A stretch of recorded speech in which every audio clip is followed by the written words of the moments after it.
welcome. Thank you for being here. Thanks for taking time out of your busy schedule to do that. So I'd like to call the meeting to order. Let me start off with reading the purpose statement.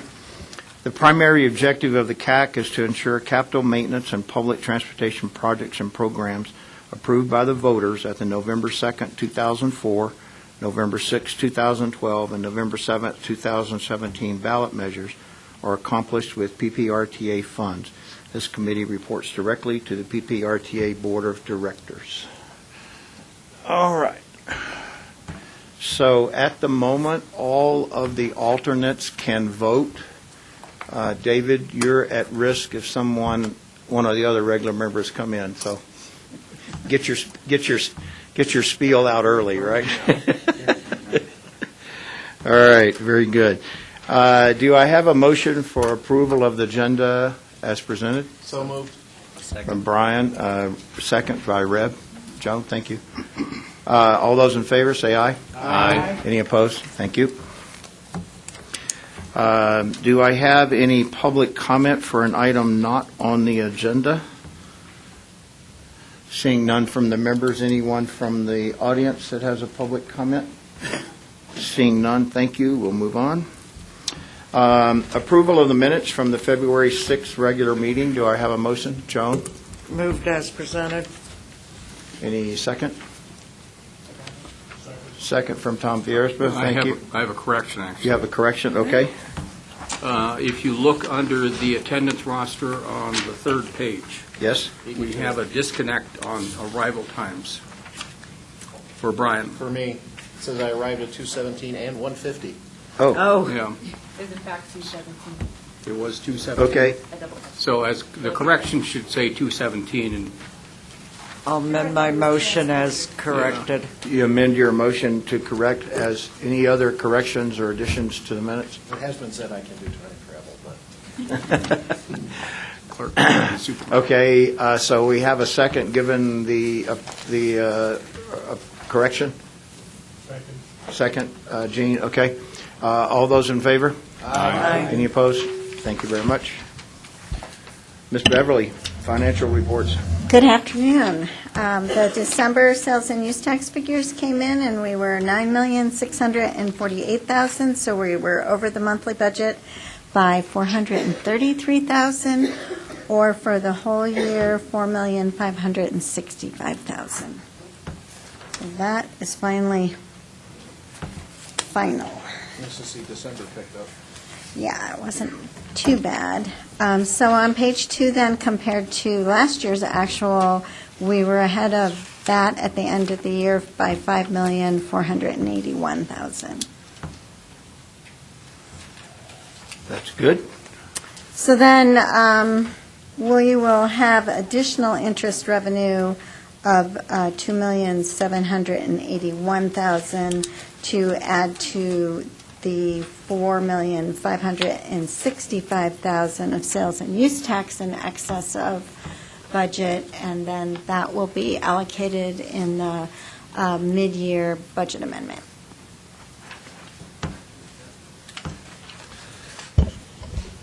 Tony?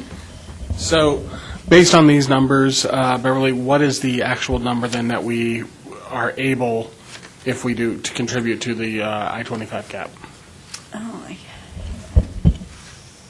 from this year? Rick, was it like 3.8 million? So it's I did a calculation, and I can't quite do it in my head. It's 55% of that, right? Yeah.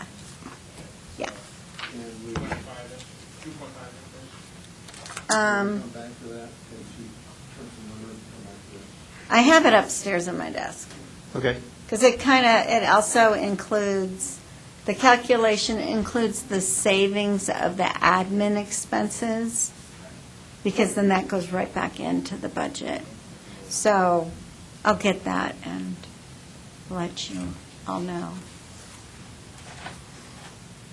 Okay. Is it okay, Tony, we come back with that? Okay. Gene? Do these numbers reflect the sales tax from Walmart and the surrounding businesses or not? Yes. Okay, thank you. They've never not collected those, is my understanding. And so It would, Right. if it had gone the other way, then it would start at that point, not retroactive. Okay. If we would have, say, lost, we wouldn't have owed them money back, and so on, and vice versa. No, it would. But we weren't losing at any time, so it was just kind of to the appeals court and then to the Supreme Court, which didn't want to hear it, so. So they collected and paid throughout the year. All right. Mhm. That answers the question. Thank you. Any other questions related to financials to Beth? Okay, that was an information. Thanks, Beth. Okay, thank you. All right, item number 6A, Colorado Springs update on funding for the Southwest Downtown. Good afternoon, members of the CAC. Mike Chavez, City Engineering. I'm actually going to have Ryan Phipps, who's the project manager, do the presentation. We've got a little presentation to go along with the memo.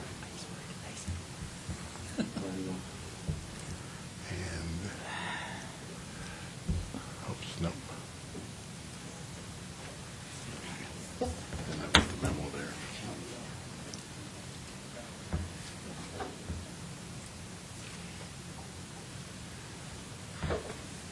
All right. Ryan Phipps, City Engineering, City of Colorado Springs. I'm really excited to talk to you today about two projects that PPRTA is involved with, and I'd like to give you an update on where we're at, where we're heading, and just so that everyone here understands the basic designs of these exciting projects, and that will be transformational for our city's downtown. Oops. There we go. All right, so currently this is what Southwest Downtown Colorado Springs looks like. You can see America the Beautiful Park towards the top of the image there. Thank you. And then we have a number of older warehouses. This is Olson Plumbing over here if you're down in that area for that reason. A number of warehouses that for the most part are actually vacant at this point. But this is what we're starting with. Going back to 1992, there's always been an interest in what might happen in this area, since warehouses are probably not the long-term and best use for this particular part of downtown Colorado Springs. So this has just a list of a number of planning documents that have gone through the city public process over the years. The most recent one here is the Experience Downtown Master Plan, which was finalized in 2016. I've got the next slide identifies some of these key concepts and the ways that the Experience Downtown Master Plan addresses this area. I'd like you to take a look specifically at this particular image. There's a number of colors and all that which aren't important for my presentation today. You can look in the document if you want to get more information on what the specific colors all mean and what the road layout are. But what I want to just highlight is that Tejon is identified as a signature street for the city of Colorado Springs. It's in that red-orange. And then Vermejo is also identified as a signature street for Colorado Springs downtown. In their document, they also recommend certain roadway sections, things of that nature. And so this document helped to inform what the Vermejo and Sierra Madre project, the shape that it has taken on. So I'd like to talk to you about two projects. The first one is the Southwest Downtown Pedestrian Bridge, and I think that you've seen some of that over the past year or two, but I'll talk a little bit about that one, and then I'd like to provide a little bit more information on the reconstruction and streetscape of Vermejo and Sierra Madre. And we have this project, the reconstruction and streetscape. We have it divided into kind of these sub-design packages. So in case I reference a design package, these are what they relate to. So design package 1 is water quality vault on Sierra Madre. Design package 2 includes sanitary sewer relocation along Saguache and the roadway and drainage work on Vermejo and Sierra Madre. So that's the more kind of typical roadway type work. And then design package 3 is the enhanced streetscape package that goes along with the other things. Once the roadway and drainage are all in place and the underground is taken care of, the streetscape is everything that goes on top. Oops. So this image shows the pedestrian bridge tied into the new Olympic Museum, which is under construction. This is one of my favorite images just because it's really, it's very expensive, yes, but it's really exciting to see architectural icons being built in the city of Colorado Springs. This is the final rendering of the bridge. The bridge itself is about 250 feet long. It's got this rip curl design, and the end here has this 30 to 40 foot perch overlook off the end of the bridge. It'll be it's an incredible view actually from right here. I've gone up in a bucket truck just to see what that feels like from that particular vantage point. You have a great view back towards the city and the Olympic Museum, but you have a more impressive view of America the Beautiful Park, the fountain, the Julie Penrose Fountain, and then the Front Range behind you. On this, I just kind of want to point out the elevator is designed to go in one side and out the other. So if you're pushing a bike or a stroller or pulling a wagon or in a wheelchair, you're able to enter one side and exit the other. That was an extremely important design element to just the convenience of the elevator and the experience using the bridge. This is another perspective coming from the east side of the bridge and showing how the museum and the bridge and the trails to the north of the bridge and cafe site all tie together. Currently, the museum is working on a way to actually extend this trail further north to tie in, since it's a bike trail, to tie in at a crossroads of city bike lanes at Sierra Madre and Cacharas. This is a perspective looking back towards the mountain that I referenced earlier. It's an incredible view of the scenery that the city of Colorado Springs has to offer. Because we're building over a railroad, the railroad generally does not like to see false work, form work over top of the railings. So we'll be building the bridge itself off-site, so it will be in the neighborhood of its final location, but it's not going to be constructed over the railroad. So we will need 2 of these giant red tractors, one on each end, to pick the bridge up from its assembly point and go and place it on its abutments. That's scheduled to occur in April, May, and as long as you have the internet or television, I'm sure you won't miss the opportunity to see that move, because it will be pretty spectacular to see that cross the railroad tracks and get set. Probably be overnight, though, so you have to stay up all night. You're talking about April or May of this year? April, May next year. Next year? Yeah, 2020. So I want to go back to the bridge. I know that Mike has brought a contract to have some value engineering services done, and just to address if there were any lingering questions, what that really has done to the design. It doesn't change the value engineering that we did for the bridge, doesn't change the bridge design itself. It changed in the finishes and constructability. We worked with our contractor, Kiewit. We had originally anticipated building the bridge off-site, but less of it, just the main structural steel, and then placing it because it's a lighter load to move with those large machines, and then finishing it on over the railroad. We've added more work to what is being done prior to moving, so that required that we reanalyze the structure itself, because if you're moving it at one phase versus another, you just want to assure that you've got everything correct there, because this is a 250-foot span. The other thing that we did was we redesigned some of the finishes. So the interior cladding was originally a product that we found to be too expensive. Went with something that was a little more conventional, some steel paneling rather than concrete. And then Kiewit worked with us on actually the design of the deck to come up with a deck surface that's same, smoothness and all of that, but that would be easier to construct and require fewer phases to actually complete the deck itself. Quick question. Sure. Sorry, got my thing off here. I assume that the folks who are constructing this and are designing this learned some lessons from the Florida State University issue that happened? We're all well aware of that particular instance. It's a completely different type of structure, and I don't share the concerns that they had at that location as far as that was a precast concrete structure that wasn't fully assembled when they put it into service. This one is a steel structure that's completely assembled. It'll be assembled 4 feet off the ground, someplace where if there were some sort of catastrophic incident, that it would be 4 feet off the ground. There wouldn't be vehicles or pedestrians underneath it.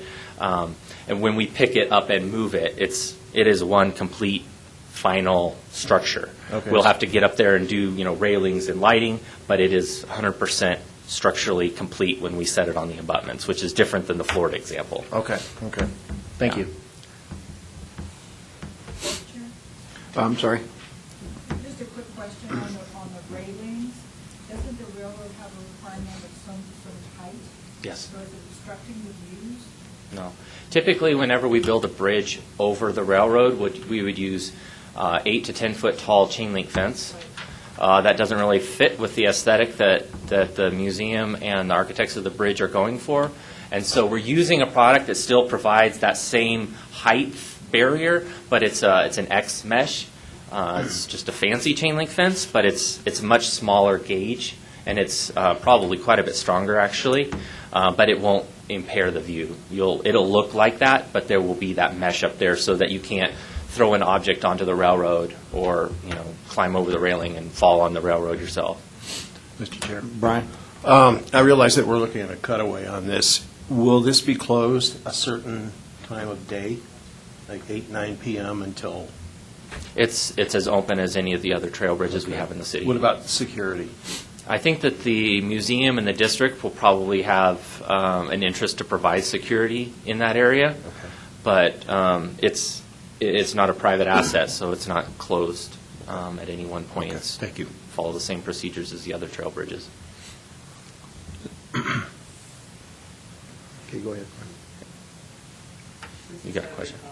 Is open, is this something that they're expecting the bridge to be open 24/7? I mean, obviously the museum's not, but you can get through there and walk downtown from the bridge beautiful any time of day or night? Yes. There's a public improvement easement on both sides that would allow the public to continue from America the Beautiful all the way to the intersection of Vermejo and Sierra Madre. The trail that's, I use my clicker when I'm not connected. That trail that goes down has a public improvement easement on top of it.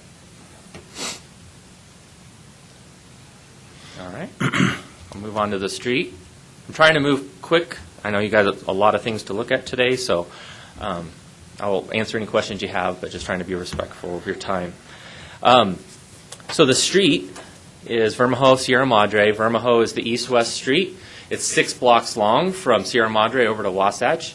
We're just looking at the 3 blocks between Sierra Madre and Tejon. And then Sierra Madre, looking at improving from Cimarron up to Cacharas. So here's the museum, here's the bridge, the pedestrian connection all the way from the Greenway Trail, America the Beautiful Park, across and straight into downtown is a straight route along Vermejo. And then just for reference, the location of the Switchbacks Widener Stadium is down here on the other side of Cimarron. So we're all kind of in the same general vicinity. What's the length of the street from Cacharas to Cimarron, Sierra Madre? Sierra Madre from Cacharas, I think they're 400-foot blocks, 500 feet center to center, so I think you're about 1,500 feet between Cacharas and Cimarron. That's when I estimated close. Okay. Yeah.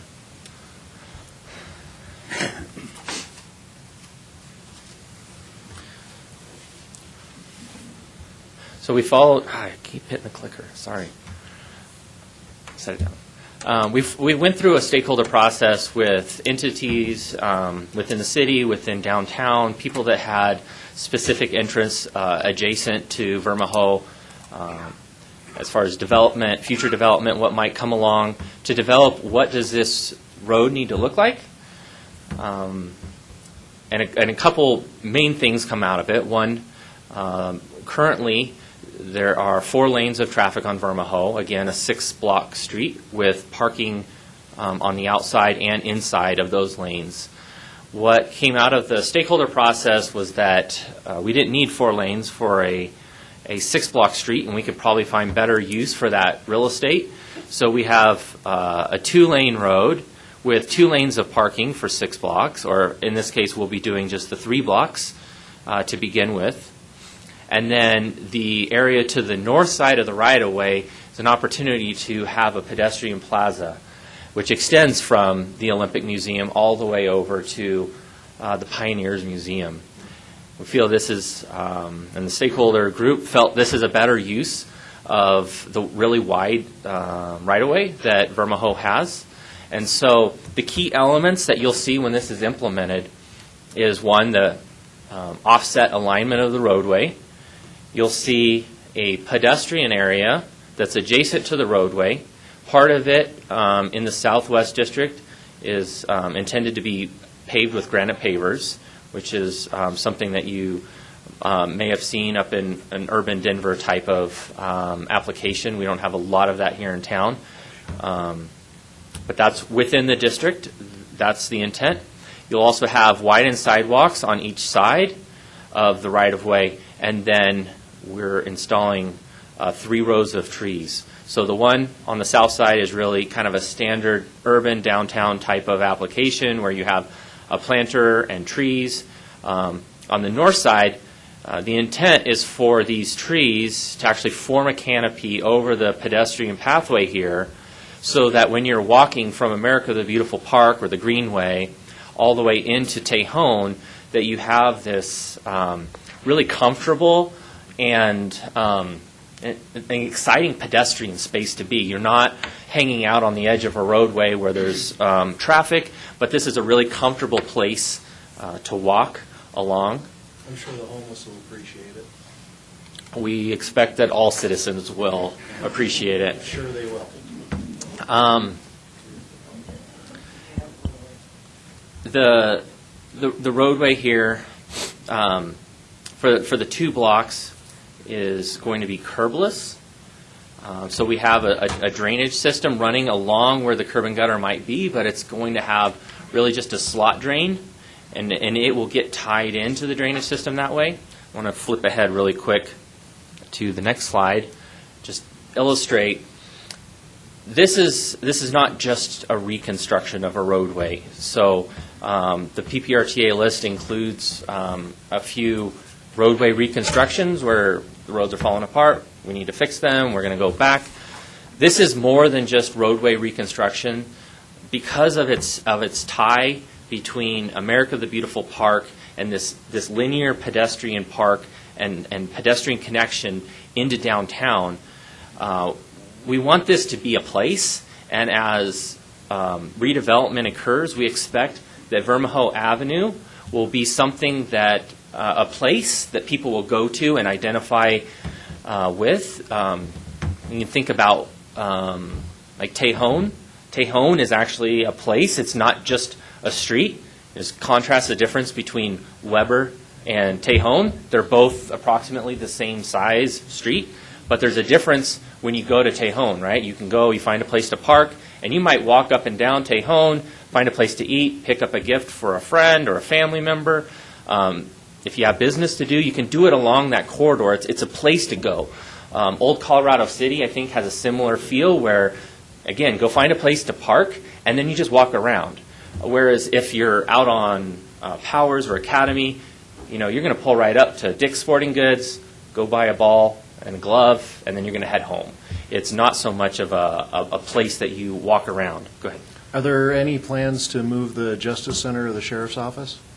I'm not aware of any plans. That's all El Paso County jurisdiction. That was actually my question too. But like that whole block between Tejon and whatever the next Cascade. is, Cascade. All county buildings. Yep. It's all county buildings. So as beautiful as this is going to be, that section right there, we would love to know what's going to happen there too. Jennifer Irvin, El Paso County. At this time, we don't have any specific plan to relocate those facilities, but what I would say is that we are undergoing a facilities master plan where we are evaluating all of our facilities and long-term needs of the county. So that is something, and I would say that we have had staff representatives on a committee Sitting in? Okay. coordinating on this. So, thank you. Mr. Chair, other question. Just side point, are we going to be allowing street vendors out along there? Will there be a process for somebody if they wanted to sell hot dog sandwiches, beverages, something like that, out of a small cart where they could be licensed to do that? Stadium dogs, yeah. I'm obvious that's not within my purview, but we have contemplated where they may go, and so as long as there's a process within the city to accommodate that, they'll have a place here. All right, thank you. Scott? You mentioned a district earlier. Is that district going to be responsible for like street cleaning and making sure that slot drain stays open and isn't clogged? The district maintenance responsibility isn't specifically defined at this particular point. My anticipation is that the Southwest District's contribution to their area would probably be fairly similar to what the Downtown Business Improvement District is on the other side of Cascade and the rest of downtown. I would anticipate that they're going to be fairly similar in the scope of maintenance that they cover. So going back to this this place concept, we would like to hold festivals and events on Vermajo. We could either, if they're like more catered towards the Olympic type of event, they might be held closer down to the museum. If they're a different type of event, there's enough room to move further to the east between Saguache and Cascade, or you could even utilize the county block there between Cascade and Tejon. The way that the street is laid out is a complete flat, hard, traversable surface between this tree and this tree. And so when Vermajo is closed for an event,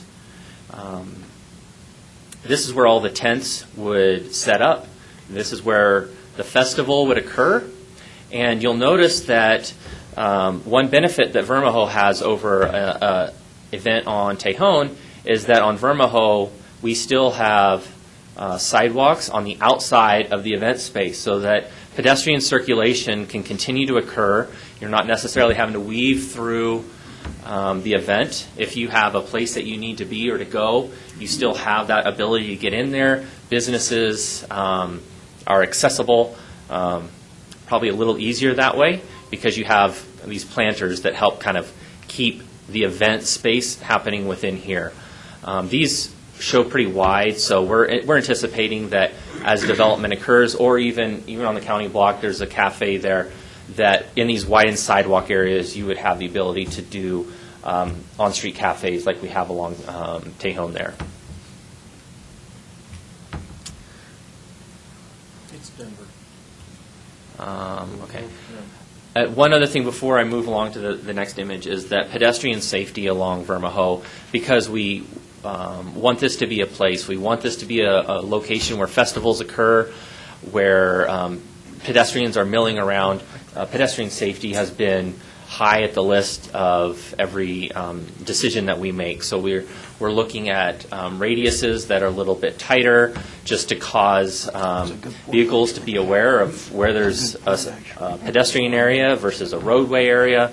It's all flush, so a larger truck is able to actually make the corner and use a larger radius. Our protection from vehicles going into the pedestrian area is actually set up to accommodate a larger radius, but we're using the visual cues of a tighter radius to help indicate pedestrian area. Where's the bikes? Bike lane? Bike lane, there's a bike lane on Sierra Madre, not on Vermajo. Vermajo, there's a couple things that go into that decision. One is that Castilla and Cacheras are both bike routes. Sierra Madre is north-south, Cachera and Castilla are east-west streets. And we anticipate Vermajo being closed frequently for vents and things like that, especially throughout the summer. And so if we can help it, we'd rather not have a bike route through an area that's going to be consistently closed. The sidewalks look big enough anyway. The sidewalks are wide enough, and so if there is, this is a location for and a destination for bicyclists, so there is bike stations and bike racks and things like that going in, and with the widened sidewalk, you can ride your bike through there. It just isn't going to be a high-speed route where somebody is trying to get from point A to point B very quickly. This is not the best way to go. It's not the best way to go if you're driving. You know, if you're trying to get to point A to point B, use Colorado or use Cimarron, right? Same for bikes. Tom's got a question. I've got a question for you. Since you are anticipating a somewhat routine use of the street space itself for activities, are you building into it a barricade system so that we don't have a European truck come down the middle of our road and take out a bunch of people? Yeah, we have, that's in final design, so I don't have the exact final, what the configuration will be, but at the intersection, so where we have the curbless design, we have to have trees or parking meters or barricades, bollards along the way there to prevent a vehicle from entering the pedestrian space. And what we've designed right now is a way for those to continue across the street, and we would just pick up barricades or the bollards from one location and go set them in to block the street off. So you don't have anything popping up out of the ground or anything that you don't have to reposition every single time you're going to use something? That would be the hope, because those are really expensive and they're not particularly reliable. We would just pick them up by hand. I can add to that a little bit. Corey Farkas, Public Works Operations and Maintenance. So our division works hand in hand with Colorado Springs PD for all of our events in town, whether it's territory days or whatever the event might be. And we utilize our heavy equipment to harden the area. So wherever PD has entrance and egress points into a particular area for an event, we will take our tandem dump trucks or whatever heavy equipment we need to, and we will harden that site with our heavy equipment prior to the event. This kind of gives us the capability of getting in early, setting up, and then tearing down afterwards. As well, it gives us the opportunity to be able to move vehicles if we need to during the event. So, Corey, I think that's an effective but not very attractive solution. Sure, and you know we certainly can do some different things. Maybe we'll wash our trucks and make sure that they're nice and clean, so they look a little better. But in the interim, this is something that we're going to plow $100 million approximately into this area. Now we're putting dump trucks in there to stop the road traffic. Sure, and I think we can look into barricade systems in the future, but that's again something that's a capital outlay. But in the meantime, just wanted to let the CAC know that we are taking measures to protect all of our events as they come through town with the resources that we currently have available to us. But I think, as Ryan said, we can certainly look into some more attractive methods in the future.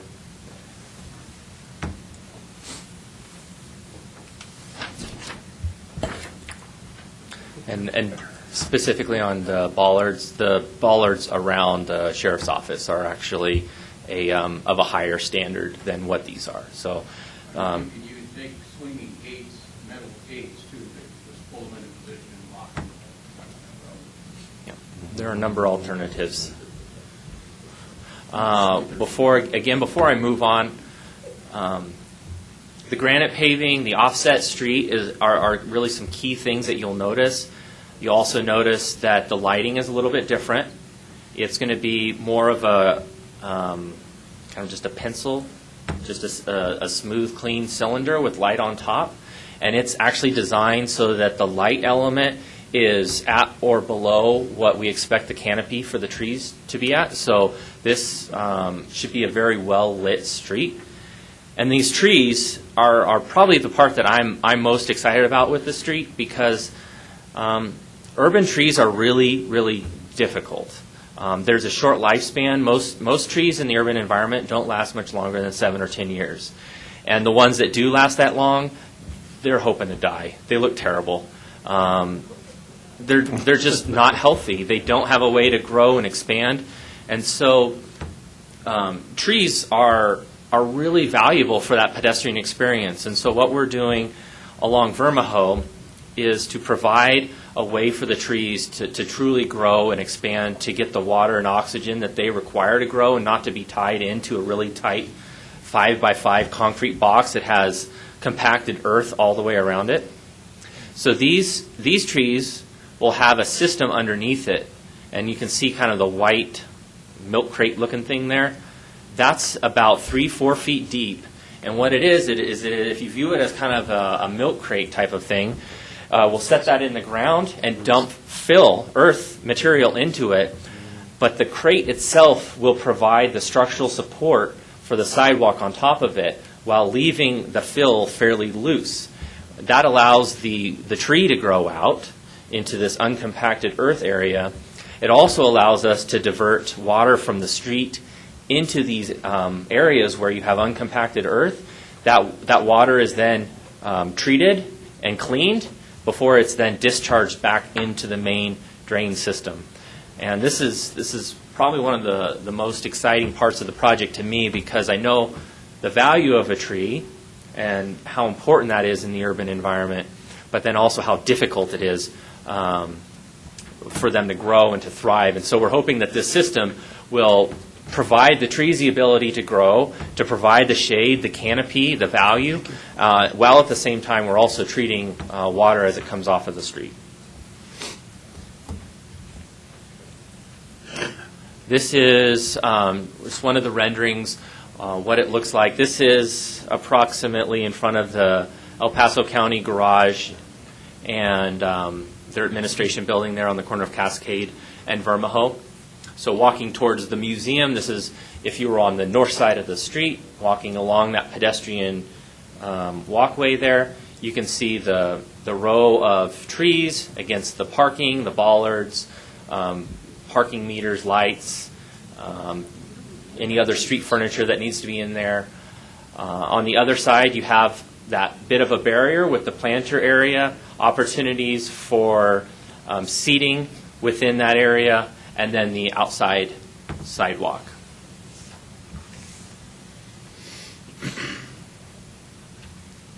This is my last image of the street specifically, I think. Yeah. Down at the intersection of Vermaho and Sierra Madre, that intersection itself will be concrete rather than asphalt. We have quite a bit of pedestrian circulation anticipated between the museum attracting visitors, access to the pedestrian bridge to take you over to America the Beautiful Park, and then as redevelopment occurs, the areas on these other blocks are going to have things that people will want to go and visit, retail and restaurant style development.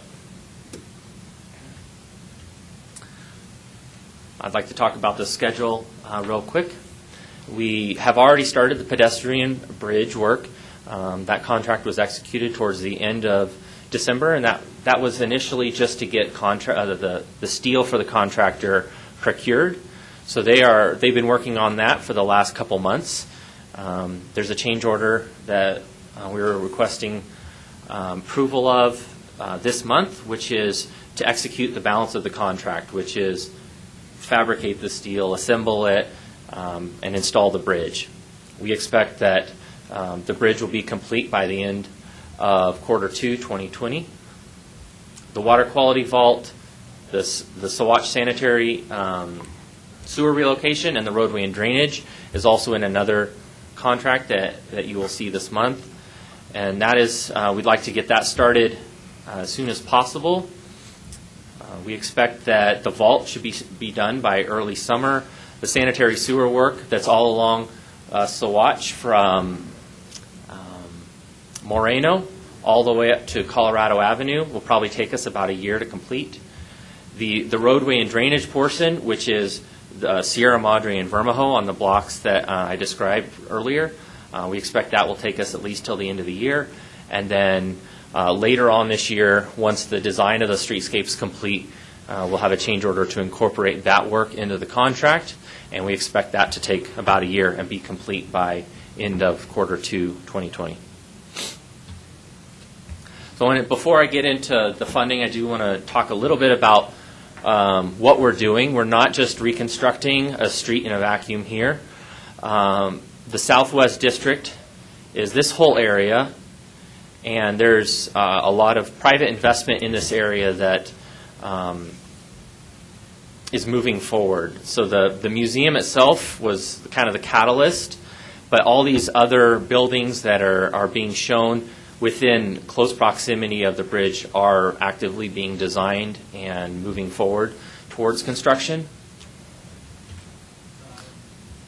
Can you go back to that real Yeah. quick? Yeah. Sure.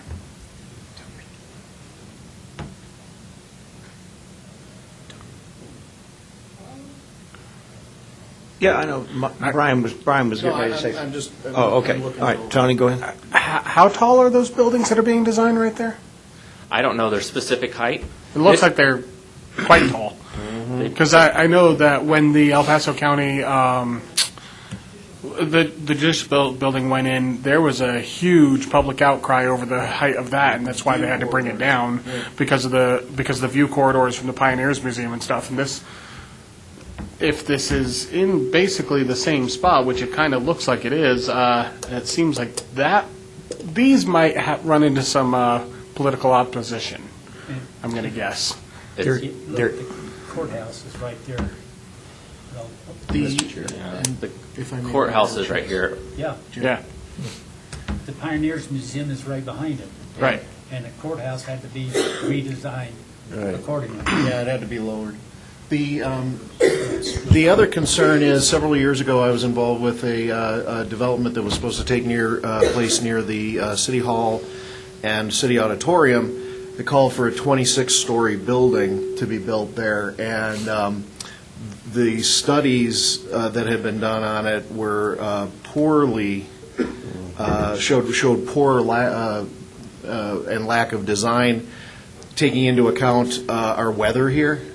And it actually was determined by an independent group that if they had built that building there, it would have been, let's say, a week like we just had, showering down ice that was blowing off the roof onto people and things of that nature.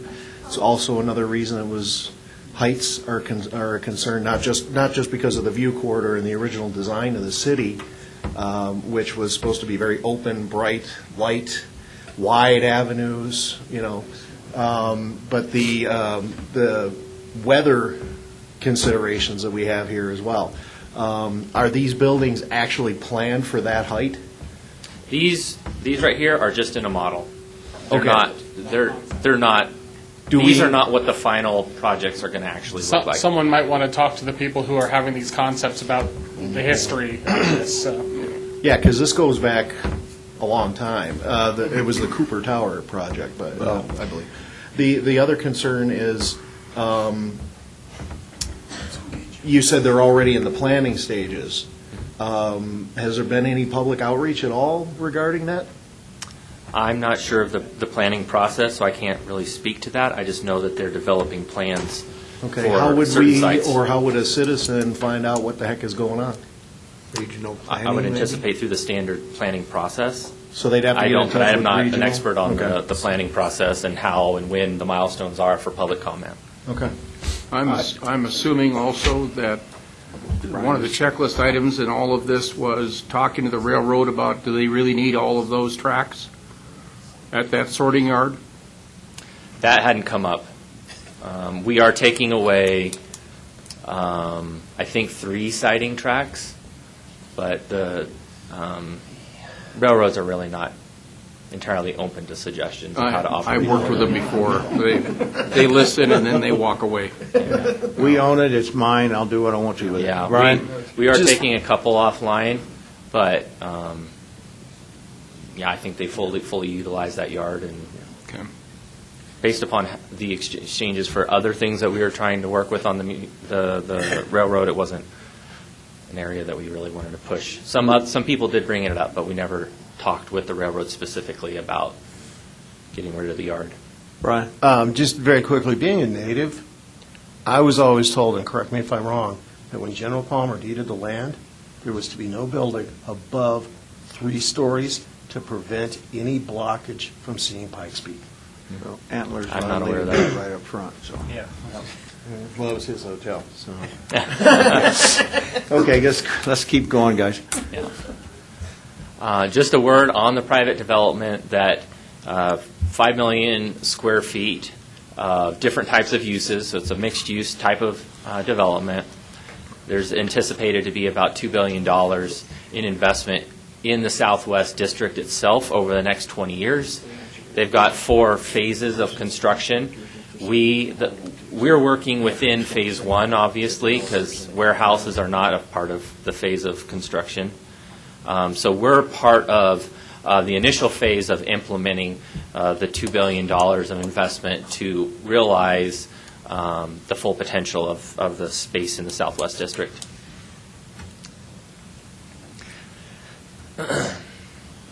So on the private side and the private investment, there's a number of different entities that are involved in the redevelopment efforts that the district is pursuing. We're not, me in this particular project, we're not specifically involved in all of these, but the district themselves are engaging all of these other entities within the city to promote investment and different mechanisms to make this a reality. Can I ask? Sure. On the back page of the one that you're using as a reference, Okay. the project costs approximately $44 million.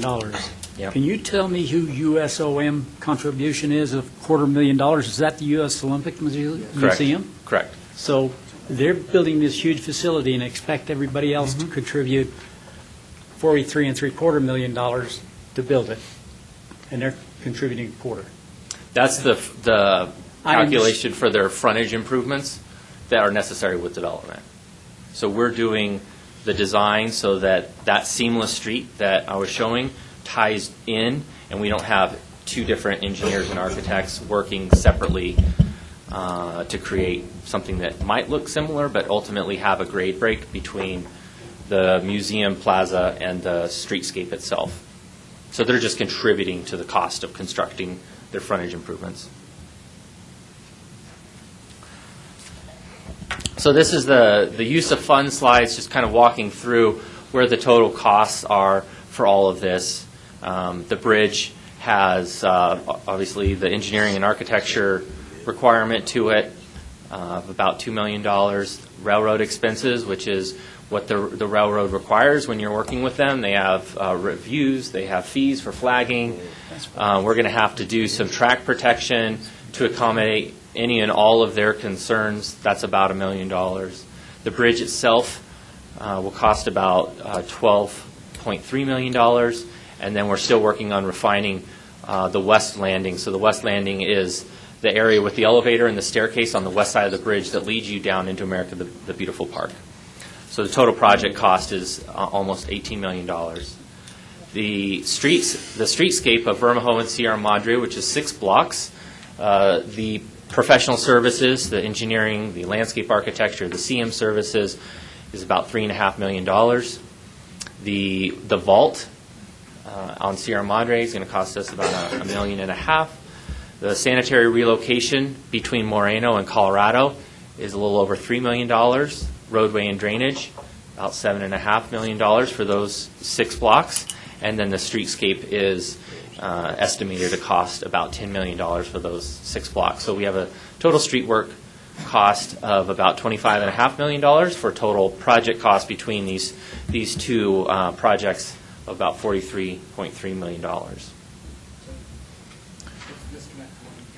These are estimates, guys. It's informational. It's way early. Let's not get hung up on the exact dollar amount, please. Not to cut you short. Yeah, we don't have hard and final costs on most of these numbers. These are still projected. This was early February, and this is as of this week. And there's contingency built into some of these numbers. I was just trying to use fairly round numbers. If you want to get into the details, you can contact me. separately. Our sources for funds, as we see them now, the way that we've kind of structured the project, we have already spoken before about the $3.5 million for the bridge out of the Pikes Peak Greenway project.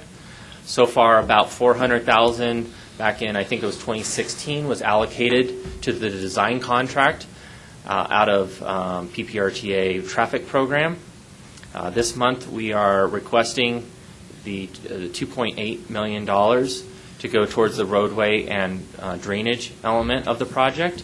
And then right now, we've planned on requesting for an additional 1.2 out of the 2020 budget to go towards the project.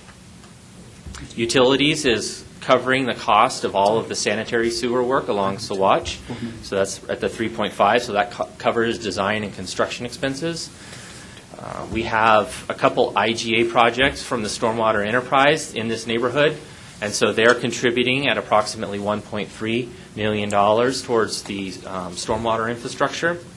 Parking Enterprise is contributing based on them being able to expand their parking meters and servicing in this area. And talk about the museum is contributing for their frontage improvements that we'll be doing for them instead of them, so that everything is tied together and seamless, especially when we're trying to create such an accessible and barrier-free type of environment. Regional Tourism Act, that is part of the funding mechanism that's being utilized by the City for Champions projects. $8.8 million of that total project value has been allocated to infrastructure improvements in Southwest Downtown, and so that's been broken up. $7.1 million goes towards the pedestrian bridge, and then 1.7 towards the streetscape work.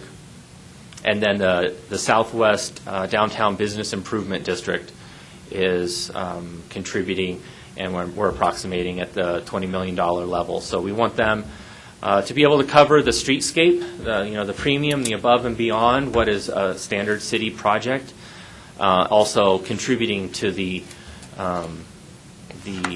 cost associated with making the pedestrian bridge an iconic structure. And right now, these are our forecasts and our estimates for compiling that $43 million. So this is my last couple slides. I took up more time than I was really anticipating, but I do want to contrast. This is what Southwest Downtown looks like right now. About 20 years ago, the city went in and redeveloped the western edge of the district and put in America the Beautiful Park. The rest has progressed rather slowly, and this is what we're hoping 20 years from now this area will generally look like. Better use of the property, more vibrant neighborhood, a place for people to go and experience the museum, the park, the restaurants and retail that would be coming in on the ground floor levels of the redeveloped properties. If you build it, they will come.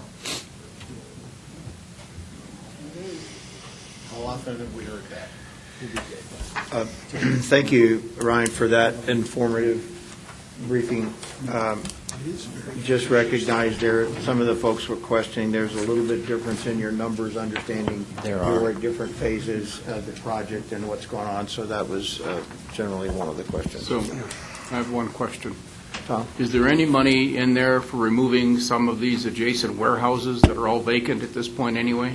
Yeah, that wasn't part of my spreadsheet up there. I think it might actually been on the one. So on the one that you have in your memo format, it does have money down here for a temporary parking lot and site prep and demo. Those are district expenses, so I didn't feel like I needed to address them in the presentation, but the district is planning on taking the warehouses down. Are they prepared, have they planned ahead, and are they prepared for any abatement that might be necessary? Because those are old buildings. Mm-hmm. Most of them are timber structures, but they'll have to do any appropriate abatement before they haul off all the material. Okay. Yeah. Okay, this was informational. It's a great update. I think the purpose of this, and correct me, Mike and Ryan, but we've seen bits and pieces of this coming across in Sierra Madre and the other stuff coming along. I think the intent of this was to paint a big picture about this is kind of where we're going, and you're going to see pieces of it, and things are going to develop as the process goes along. I think this is a great idea to see the big picture of where they're thinking about going and some of the planning ahead of the funds request, so we can have it, we can always put pieces back into the puzzle as they come forward. Tony? I have to say, I really do love the project, and I think it's going to be gorgeous. I think it'll be great for downtown Colorado Springs. It'll be great for the city. The stuff I was talking about with building heights and that kind of stuff, it's not naysaying the project. It's a matter of we probably want to get out in front of what the political backlash is going to be next. You know, we've had plenty of it with the bridge over the last couple of years. I'd hate to see a huge backlash because people already think that the developers get whatever they want. They do. The developer wants to put up a 25-story building, you know, blocking a line of sight from the Pioneers Museum to Pikes Peak, and we don't get ahead of it right now. Then it hits the planning process. You're going to see a lot of people screaming, I think, and that's why I'm bringing it up right now. Talk to the people who are coming up with these visions and say, hey, listen, here's the history. We want to be ahead of this right now. So, Thanks. Okay, Rep. I would like to point out to some people that numbers, especially years, are important. We were told originally the bridge was planned in 1994 and then 1992, and then later it was amended. Well, I think it was 1988, not the point. This man's just referred to the fact that the bridge was planned, and that whole plan started 20-plus years ago. American View Park was dedicated in 2007. It was preconceived in the late 1990s by developers under another name. The property was not purchased on which it's at right now until 2003, and it was completion by various developers of purchasing land, like each one of you are small owners, purchasing it as a group through the city of Colorado Springs. All of this information is from the assessor's office. With respect to the PPRTA, you knew about these master plans for the city, and one of which was just approved in 2016.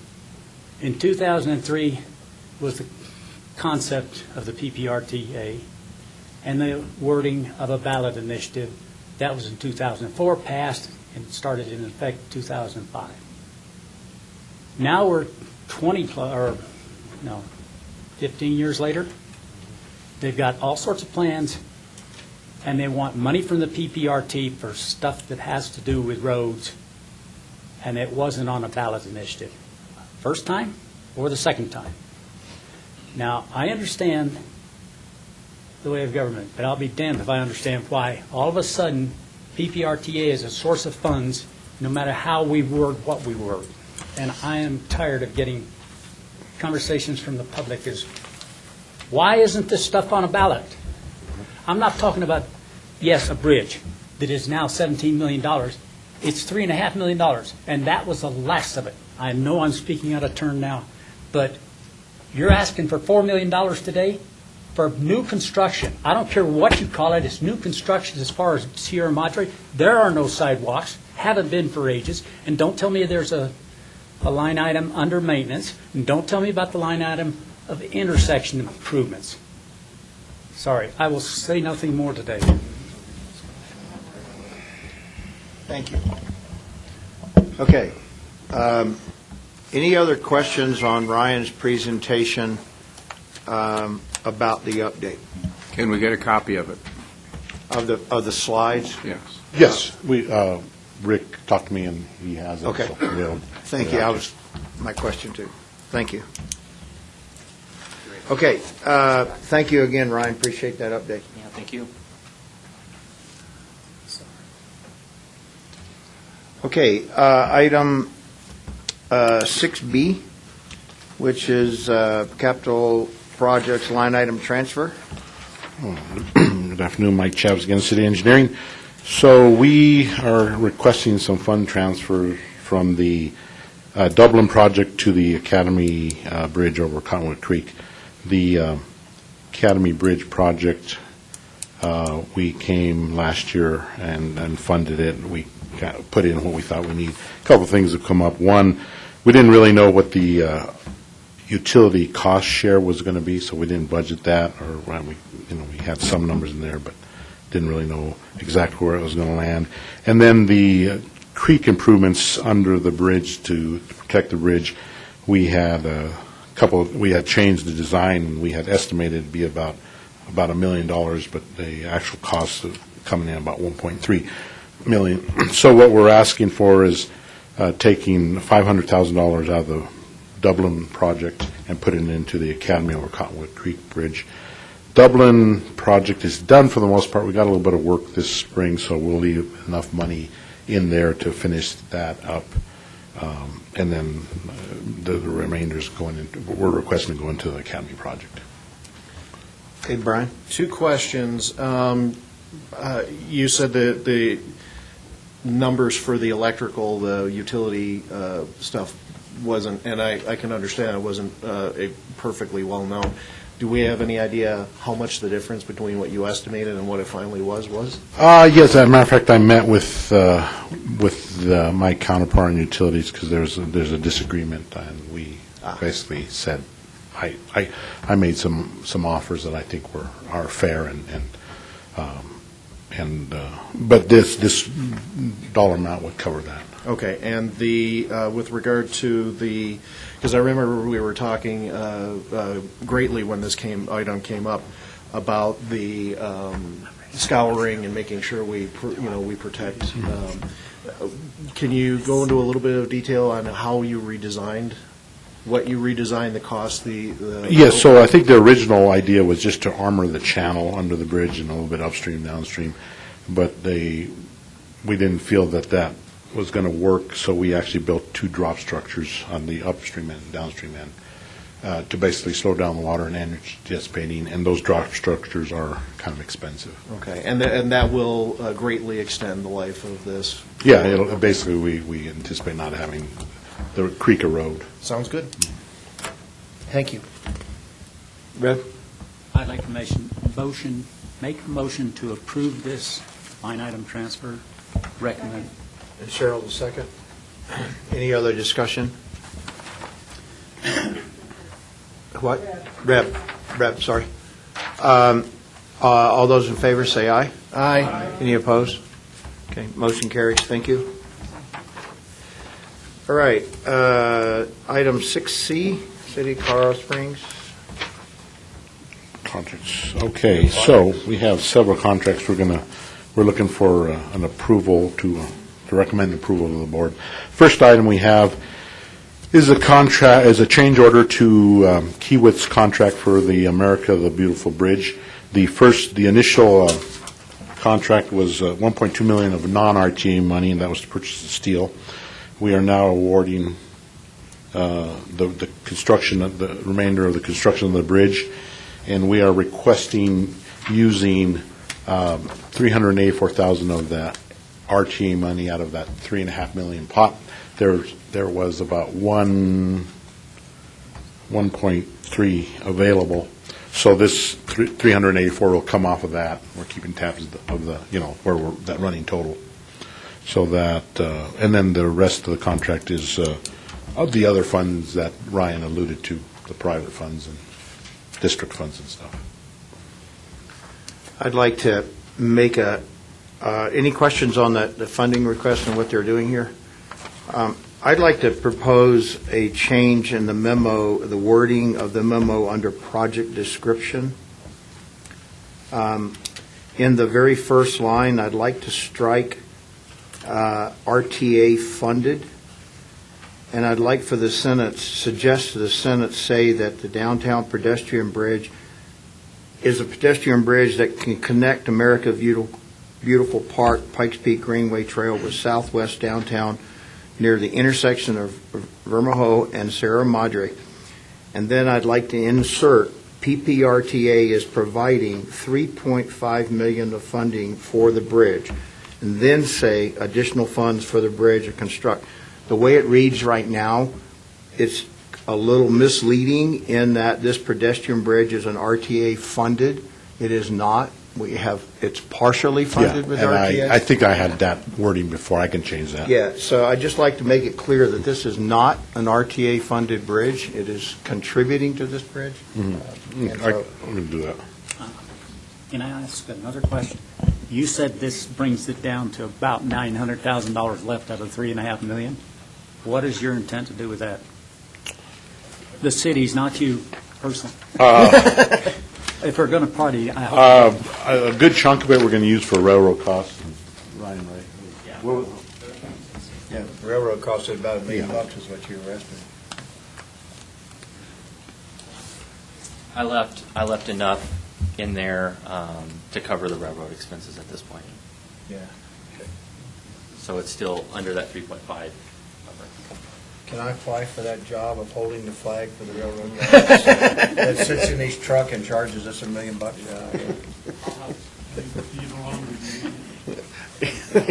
I'll join for that.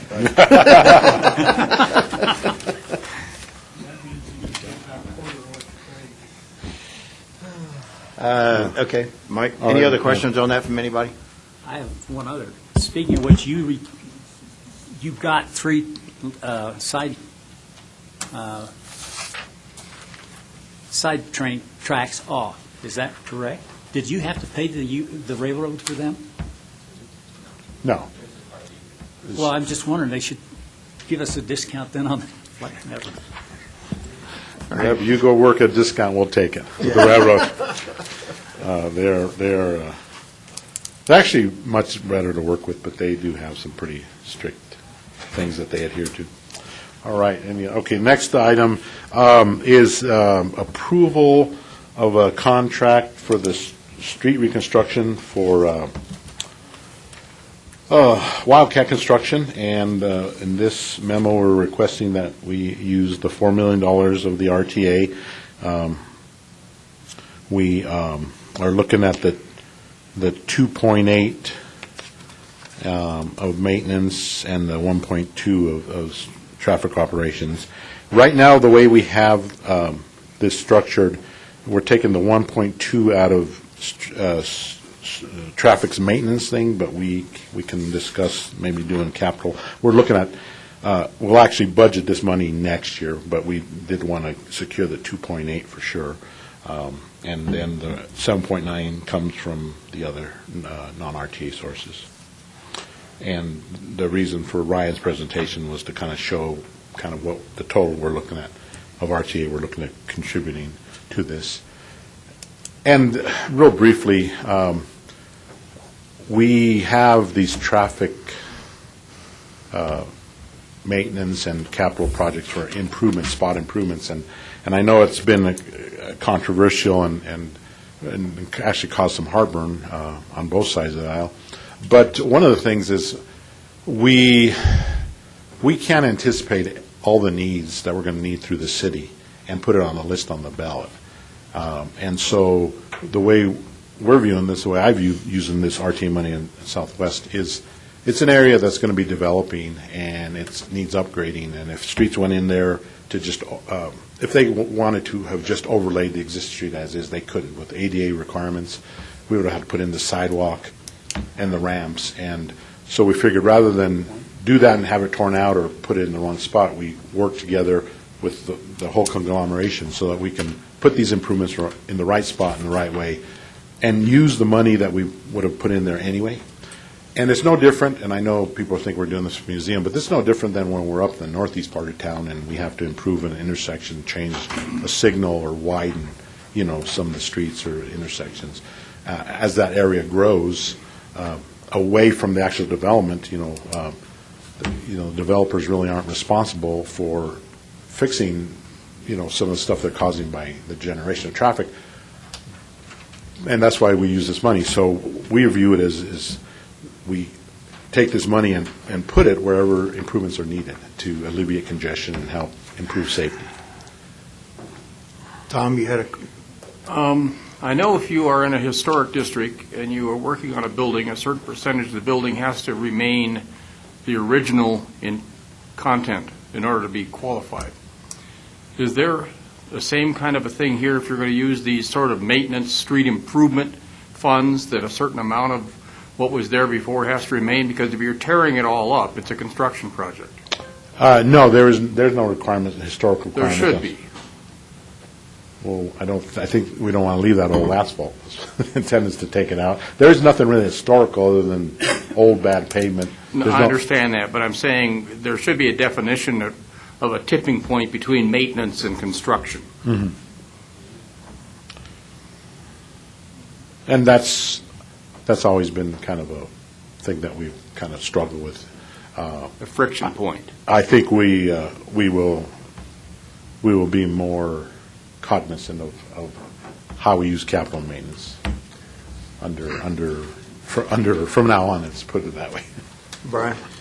I understand and your point actually is well taken, that you're aware of and you take it into consideration, the difference between reconstruction, which is what this is, it's essentially rebuilding, which would be a capital expenditure, and the fact that you're utilizing maintenance and traffic operations money to do it. Is there any assurance that you can provide this group that the $4 million you're requesting would have been the same amount whether you were reconstructing or maintaining and improving the existing infrastructure? Yeah, I think the cost would be close because, again, we would have had to put in all the sidewalks, all the ramps with the ADA requirements. Okay. Typically, in the past, if we needed to have done something on Sierra Madre, we just overlaid from edge of asphalt and left it. But we can't do that. That's considered reconstruction by the federal guidelines, and that triggers putting in sidewalk and Right. and ramps and all that. I'm one of the ones who's had the heartburn in the past about the difference between maintaining and reconstructing. And given that assurance that you just gave us, I'm actually okay with this. Okay, any other questions on item number 2? Eugene? Does the $4 million that you're looking for out of, I believe, all PPRTA funds, how much of that is going to be spent on the $1.5 million for the water treatment for the drainage that can be recycled to water trees? I don't think any of that. I think that's from the SWENT, isn't it? Yeah, those are separated out with SWENT and with or utility funds. Okay, any other questions? Let's move on to item 3. Next item is a change order for CPNY for design services on the Cottonwood and Academy project. Basically, we had to do some design changes during construction. The access to the businesses were of concern to the Conoco. They were kind of concerned the way we had it shown, so we redesigned that. And then, and if you look at the map I attached, there's just a lot going on. There's a bridge, there's all these utilities right next to the bridge and creek, and when we got into constructed, there were just conflicts. We did our best to design them to fit, but when you get in field conditions, things were tighter than we anticipated. So we had to do some changes, and this change order covers design changes for CPNY and also for their reviewing the shop drawings and approving the actual plans. Yeah, a huge amount of utility work on the southwest side of that curve there, around Peerless Tires. And there was, and also we needed to add some protection to the parking lot of Peerless because we didn't want cars going off into the creek. So, actually, they go off on the trail because there's a slope of the trail in the creek, so we wanted to keep the cyclists and joggers safe. So that's what this money is going to CPNY for design changes and plan changes. Tony's got a couple of, wait a minute. I just have one quick question about the project as a whole. It seems like it's been going on kind of forever. Do you know when that is projected to be done? Yes, we are looking at finishing in about April, and there's actually going to be like a ribbon cutting May 1st. Awesome. Okay. Rick? Yeah. Mike, on back on number 2 on your spreadsheet, the summary spreadsheet on the far right column for number 2, should that be maintenance only and not capital/maintenance? I Not sure. Well, I mean, I guess, was everyone okay with that coming on maintenance? Well, yeah, I mean, you said Okay. it was identified as All right. maintenance in the memo. Okay, then we'll change that to just maintenance. Hello, Corey Farkas, Public Works Operations and Maintenance. So to answer that, so a portion of those dollars are maintenance. So what we did is we went out to the roadways and assessed them. If we were to go in and maintain them with our maintenance operations, it would have cost us $2.8 million. So that is a portion of. So it is a mix of both maintenance and. That's incompatible with Ballot, isn't it? the backside. No, the memo. The memo. The memo? Okay. Just check corrects to make sure, because on the back side of the memo, Yeah, they took. it just Okay, says they took maintenance that for out. They took both. two, yeah. No, it was, so we have maintenance money, so that's what we're using. It originally looks like there might have been capital marked on there, but it looks like it was marked, it was scratched off or whited out. On the front, but on Yeah. the back, Okay, yes. So it is all maintenance, Yeah, and yeah, yeah. I'll fix that. And okay. then this is capital down here. Yeah, this is us, the business district. Okay, We weren't sure how that was, Okay. that discussion was going to go, so. all right. Any other questions on item number 3 with the bridge? Gene? Looking at the drawing, and earlier today, I had to get a magnifying glass out to be able to read it, but it looks to me that you're doing utility relocation 200 feet north of the bridge, roughly, at the intersection of whatever the crossing road is. Yeah. And I'm sort of curious as to why we're doing utility relocation that far away from the north end of the bridge. Well, that whole intersection was redone on the north side of the creek. Because you've got a hexagonal bullet up there numbered, and I can't tell now whether it's a 3 or an 8, pointing into the middle of the intersection, and everything that I can find talks about utility relocation. Well, so when we might have had to have gone up to the intersection because basically you're taking a line out over the bridge, but you have to go to the nearest connection point. For the most part, utilities won't just let you cut a gas line midway, that you need to go up to the nearest T. So that's kind of driven by their standards and their practices. So, yeah, sometimes these utility relocations do go a little bit further than the work that you're doing. 200 feet And is a that's- long ways. And that's why we have the cost share, because, we don't feel like it's the project's responsibility to pay the full relocation cost, and if they upgrade it, so if they have an 8-inch water line and we need to replace it and they put a 12-inch, that differential they pick up and the project pays for what it would have cost the 8. So we have mechanisms to try to control those costs, but still, a project does have a lot of a ripple effect on utilities. Telecom, if you got to move it, you got to go from a pole box to a pole box, and sometimes, you'll have a several thousand run stretch that needs to be relocated because of a 200-foot bridge that we were affecting. Okay, item number 4? Our next one is, we've got, hold on, let me turn that. Pipe.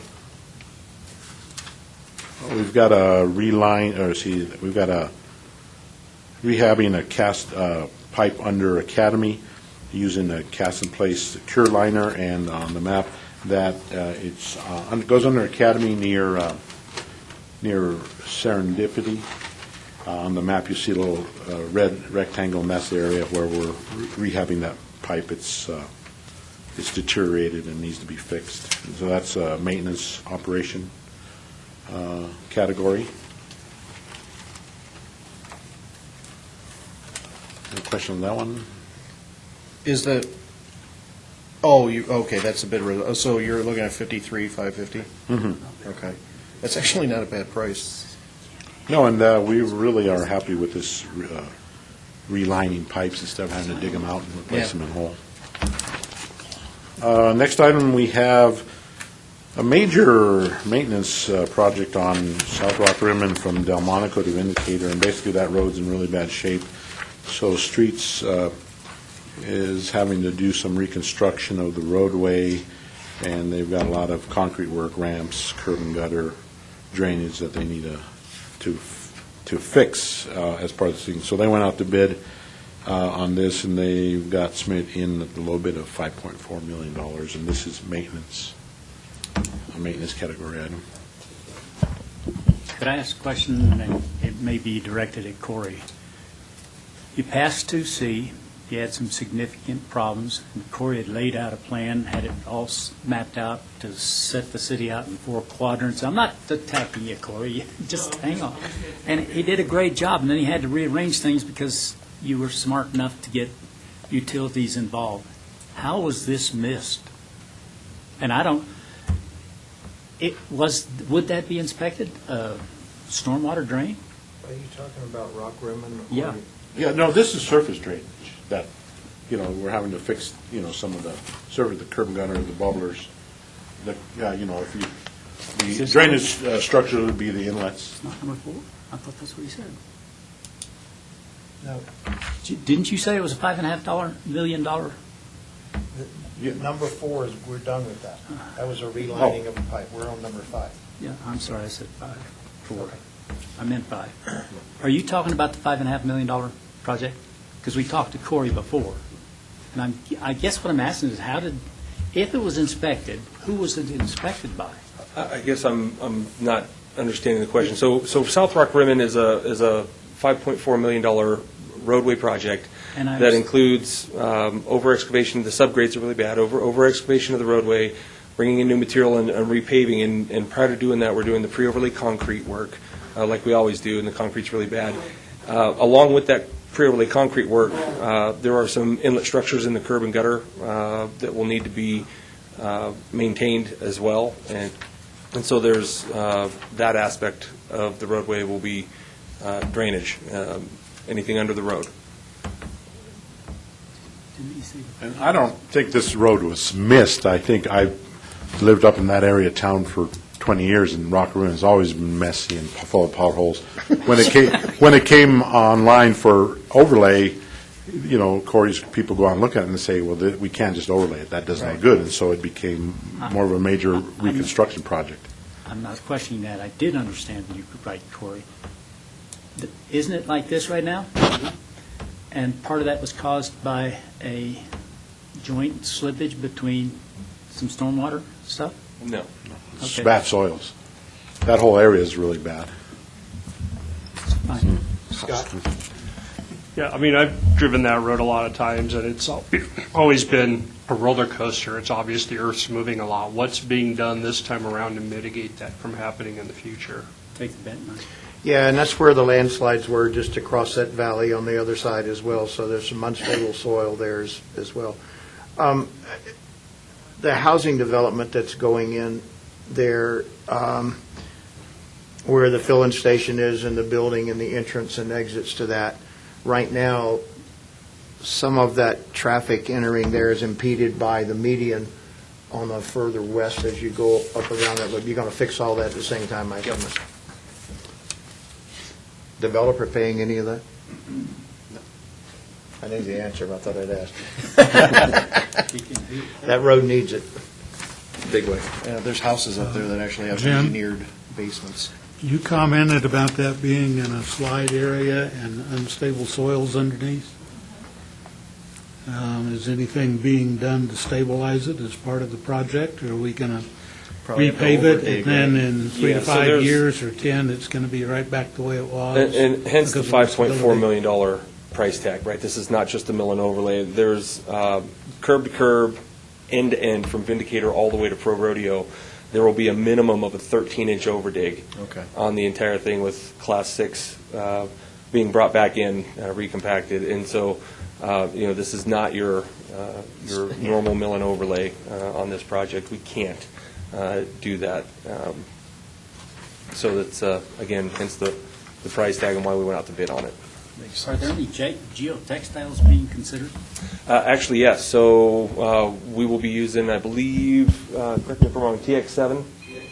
We'll be using TX7 GeoGrid as a stabilizer with the over excavation on this. So prior to all of this going on, we had AECom and Vivid Engineering go out and do a complete pre-assessment. So this project's actually been in the works for a year, and it's taken us that long to do the pre-assessment on it, and then come up with a recommendation from AECom and Vivid Engineering on what we should do. We kind of had, they did it in an a la carte style and gave us, if you wanted to come in and do the bare minimum, it's going to cost you $3 million. If you want, to hit right in the middle somewhere, we had a $7 million option, and these are all engineers' estimates. And then the Cadillac was just over $10 million. And then we then chose from that a la carte menu we want to do the least amount we can on the drainage, as much as we have to do, and will help maintain the roadway on the concrete. And then we went full bore on the pavement section, so that we could, again, mitigate as much as we can with the soil issues out there. We were expecting a per our engineer's estimate, a $6.7 million price tag on what we had chosen to go with. And when pricing came in, our low bid came in at $5.4 million. So we were pretty happy with that. So. I would be. Yeah, they just finished some utility work up and the water main work up there too, Yep. right? Yep. Okay, any other questions on that one for Corey or Mike? Okay, item number 6. Thank you, Corey. Next item, so up on Voyager Parkway, Stout Road is an access for a school that's pretty busy and a business park. And there's a lot of congestion back up. So what we're doing with this project is north of Stout at the entrance to the business park, we're actually putting in a right-in, right-out access to help alleviate that congestion. And we actually were happy. That's a really good price for all the work that needs to be, because it's a right turn lane and curb and gutter and some drainage work. So this is between the apartments and the firehouse that you're talking about, right? I don't have that area. Yeah. It's just, but it's north of Stout. Yeah, and I'm familiar with there, and I drove up there and looked at this, and I guess my question is, I don't see a business park. Between the apartment complex and the firehouse is where the Powers extension is supposed to go across Voyager, if I'm not mistaken. So there is a park, once you get to the firehouse and you turn right, there is a business park in there. There's a collision center and some other stuff that's working, but I guess I'm confused or I'm wrong, and I'll admit I'm wrong if I. Say again? Powers goes north of that gas station and all that stuff. Oh, it does? It's on the other side of that? Okay, then I'm wrong. But there's a creek that runs through that area, is that right? So anyway, Okay, all right. So this is on the east, the west side of the road. west side of the road, not Yeah, east? yes. All right, thank you. Over there, north of the school. Yeah. Okay, thank you. And we're doing this because of the increase in congestion in that area? Yes, and I know we've been trying to address this for a couple of years, more than traffic. I'm not familiar with all the details, but I know that it just gets very, very clogged, and as cars are trying to get into the school, they're backing out on choose Voyager. There's been a heck of a lot of growth up there. Yeah, as they build out that park, it's going to be worse. Yeah, okay. Thanks for that clarification. Any other questions on that one? Scott? Why wouldn't the business park be responsible for this improvement? I'm thinking that, and I don't know the details, but I'm thinking that the school is probably generating more of the traffic, and the solution is to try to, instead of having that joint use access off of Stout, is to help alleviate by giving the businesses at least a right-in, right-out. And they didn't get tagged when they first built, so I think it'd be kind of hard to go back on them now. Yeah, there was a lot that wasn't tagged out there. Okay. Next item is a contract for C&D Electric for underground boring for traffic signal projects, and it's a $500,000 kind of on-call. So they will use their services up and including $500,000. So from the looks of this, is a 1 year with a 4-year option? Yes. Okay. Cheryl? Where is it using the On this, because they have, under signal maintenance, they have capital money and maintenance money, so they'll use this contract for both pools of money. So if they're putting a new signal in, it'd probably be capital, but if they're, maybe replacing it or converting it, it'd be maintenance. And that'll be similar. The other two are also, $0. they're $0. And these task orders have limits. They're $200,000 task order. Per task order, the $2 million max.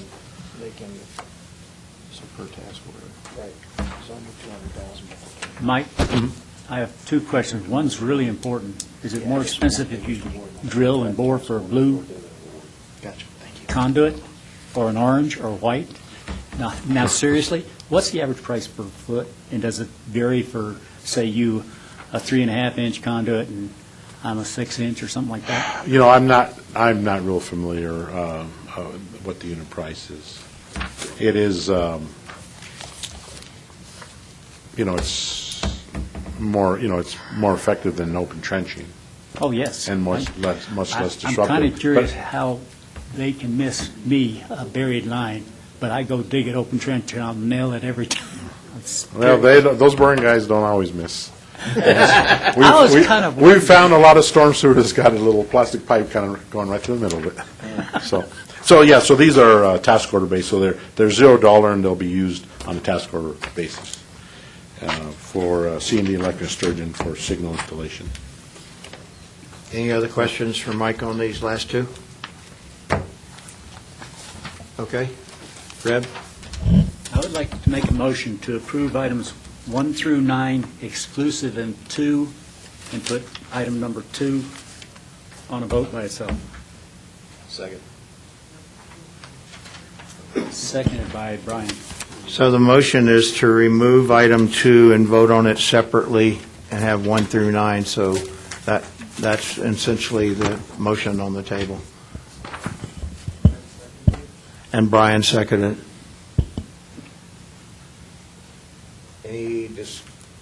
Any discussion on that? All those in favor, say aye. Aye. All those opposed? Yay. Me. Now, I'd Tony? like to make a motion to approve item 2. Okay. Have a motion to approve item 2. Second. Second by Scott. Any discussion? All those in favor, say aye. Aye. Any opposed? Yay. Nay. Oh, we're going to have a count. Nays, hold your hand up, please. I find myself in unusual territory. 8 noes is what I have. I count 7. Seven. We have 9 to 7. We have 16 total.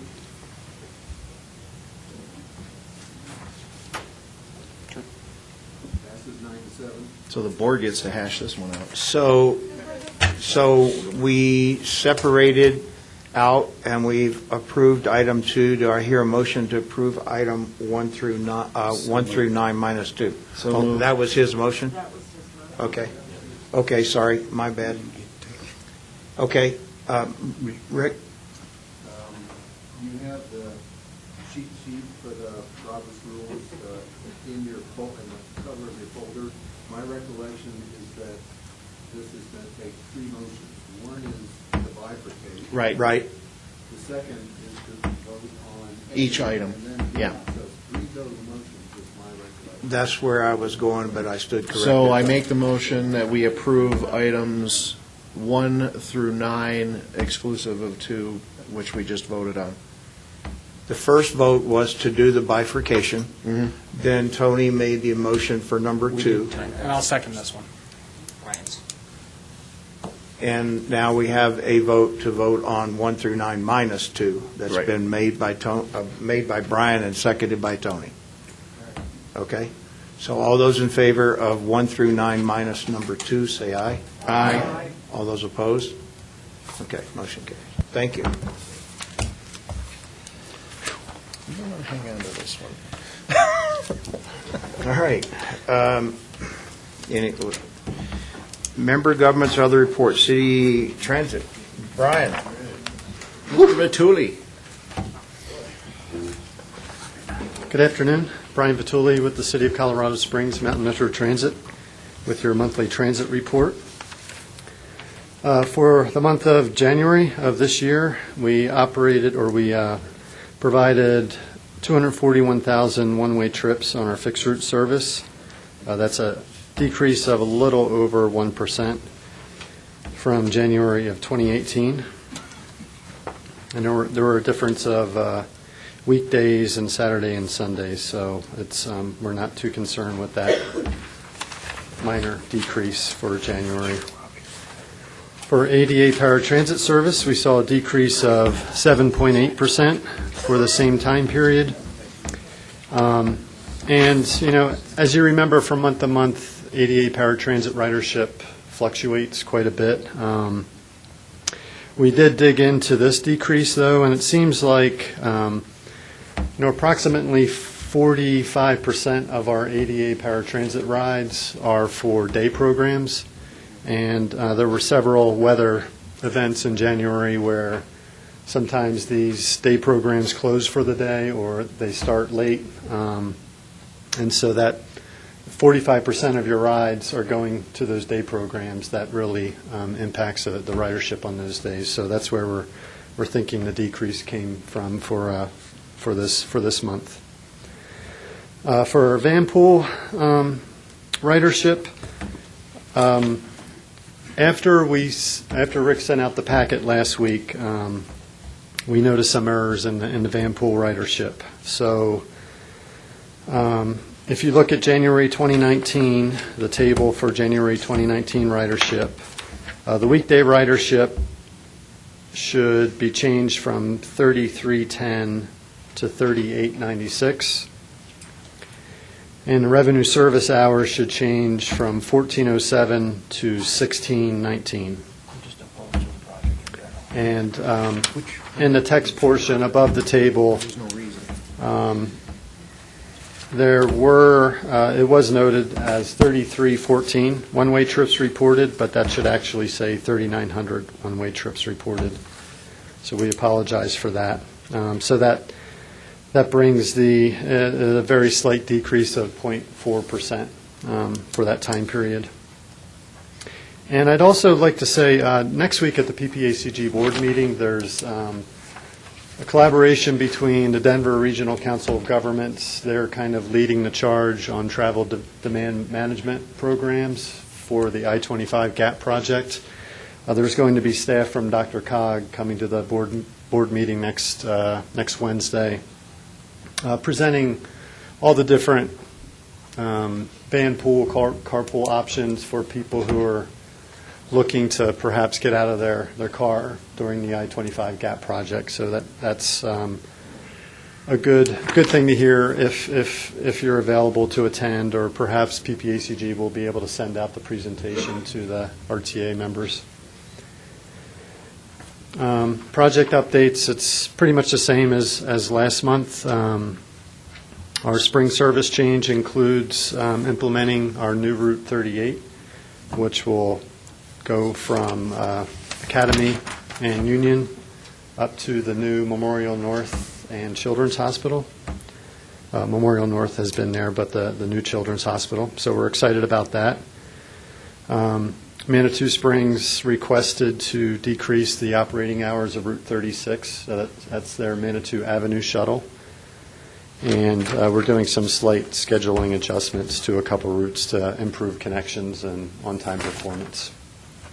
And those will all go into effect Sunday, April 28th and Monday, April 29th. Can I ask real quick, the service reduction on the Manitou shuttle, the reduction of an hour, do you guys have any data to indicate how that would affect ridership? Well, when they came to us saying that they're having some budget limitations due to the COG railroad not operating and revenues being down, they asked us to look at were there any hours or trips that were just really, really low ridership? And on Route 36, that's their seasonal shuttle that starts the end of April through the end of September. In the past, since they started it, it starts at 8 a.m. and goes until 10 p.m., 7 days a week. Right. And then Friday and Saturday nights, it operates till midnight. And what we looked at, or what we found, was those first 2 hours in the morning, 8 to 10, had very low ridership, and then after 9 o'clock at night was very low ridership. And the late evening Friday and Saturday service, which we've been recommending for several years for them to eliminate, but they wanted to keep it. They wanted to give it a good try. That had really low ridership. So hours will now be 10 a.m. to 9 p.m. 7 days a week. Okay, so that takes out those first 2 hours that nobody really uses it. Okay. Right. Yeah, and it saves them about $40,000 for the total package of shuttle And I know their money operations. is tight right now. Yeah. Yep. Any other questions for Brian? Yes, just very quickly, Brian, I'd like to refer back to the first page. Sure. As far as the ridership by month, it looks like we're off to a good start in January.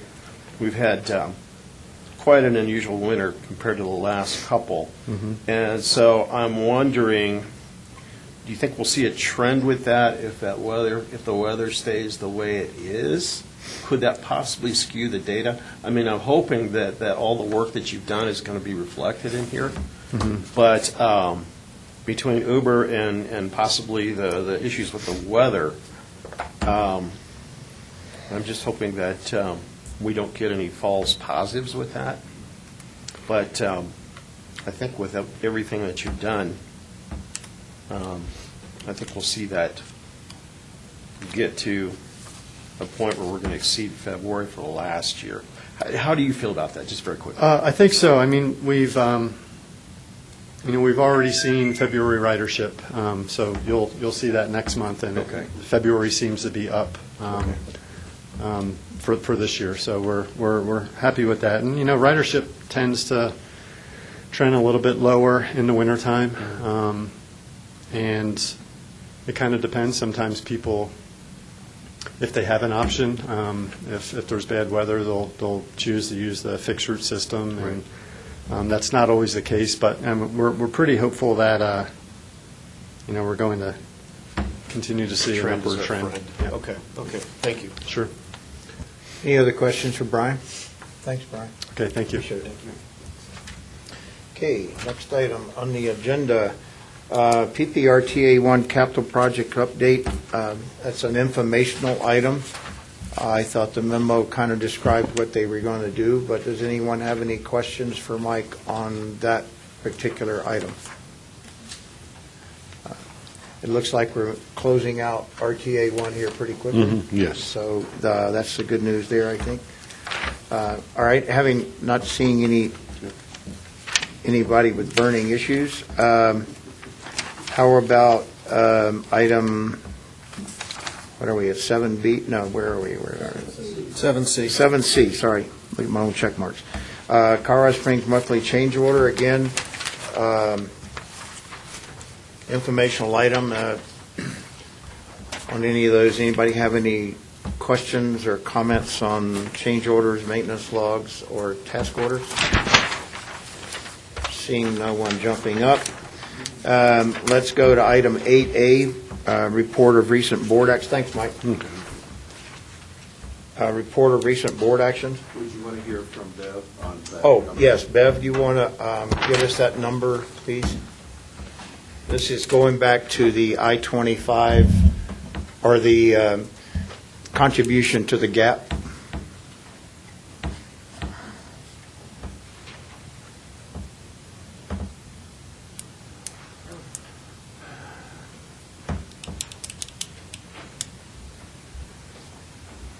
They did a good job of keeping it clear in the snowstorm. Yes, sir.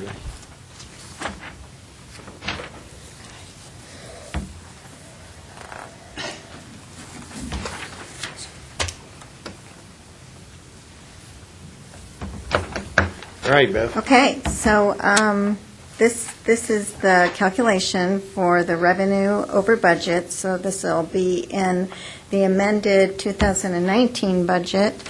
And you can see this is where the $4,565,000 of sales and use tax over budget comes in, and then we saved $83,708 for the cost of collection.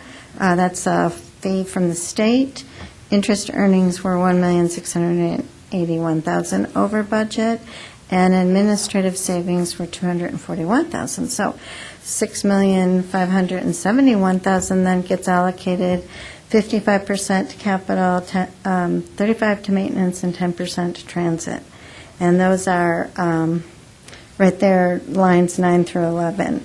And the capital portion of $3,614,000 will go to CDOT, and then the maintenance still gets allocated to the member governments, and then transit's $657,000 plus their $444,000 of transit fare and advertising revenue over budget. That number still could change because they're going through and reconciling that. Mr. Chair. So, has CDOT seen this number yet? No. Okay. Then my next question is moot, because I'm just wondering what the reaction is going to be, so if you could... Well, right now, and Rick will talk about this, the intergovernmental agreements are going back to the member governments to extend the number of years. So I think that they'd probably be happy with the $3.6 million, especially if we add a couple more years or a year in there to give them some more money. So. I would just say tough, but that's me. Yeah, well, see, Okay, any more questions? I Okay, thank you, Beth. Staff can't say anything, but the look on the guy's face when he said, "We ain't getting $10 million in 2 years," was kind of priceless. But that was a personal observation. Wasn't an official staff comment. All right, Rick. So 8A, report of recent board actions. You have the memo in your packet. You'll notice item 7, maintenance of effort reports. A couple of board directors brought up the issue of possibly reopening the discussion about maintenance of effort. So that will be on either the March or April board agenda for their discussion. I'm sure at some point they'll refer to the CAC, but at this point they're just talking about concepts. Well, it's nice to know I'm not alone. Thank you. The Spine Road was removed from the board's February agenda, but it's back on for the March, so that's next Wednesday. That'll be fun. And number 13, the board voted unanimously, I think I covered this in at the last CAC meeting, that the board would possibly be doing this, but the board did do what I mentioned to you last month. They referred out to the 5-member governments a draft of a third amended and restated establishing IGA to remove the 2-year maximum time frame to open it up to 3, 4, or 5 years to get to the 10 million. And just to refresh my memory, every single member of the every single member government has to agree to that, correct? And by a 2/3 minimum vote of the entire membership of each body, regardless of attendance. Good. That'll be interesting to see. Go ahead, Tony. Just curious on the timing of that. Do you know when those votes will take place at the member governments? It has already passed Green Mountain Falls. Oh, so it's happening now. It's happening now. There is no time limit. It's scheduled for a city council work session later in the month with a final vote on the 26th for Colorado Springs City Council. I think it has passed Manitou. I'm not sure of the others. Okay, thank you. But I'm hopeful that all 5 will approve it sometime this month. Just in time for the election. If I may, full disclosure, I'd like to comment on item number 9. After our meeting on the Spine Road, our meeting that Wednesday of last month, because of the respect that I have for Travis and the folks in Public Works, it weighed on me the way that this was handled. And so I sent an email to Travis, and I went and met with him on the Monday, I think it was, following our meeting. And I met with Mike Chavez and Travis at the same time.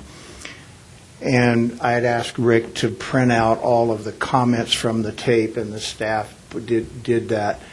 I felt like that because of the 14-1 vote against that they needed a little bit of feedback from us on how we felt the way that was handled and presented to us. And so it was a good meeting. I shared, again, the comments that the CAC had, all of them, not just mine, offered them a printed deal. And then I left the room and let he and Mike work that out. Got word earlier, maybe Tuesday or Wednesday, that they were going to pull that from the board meeting. So they did not present the Spine Road proposal to the board last month. It's on the agenda for next week. Since that time, you may have read in the paper, there's a couple articles that have come out.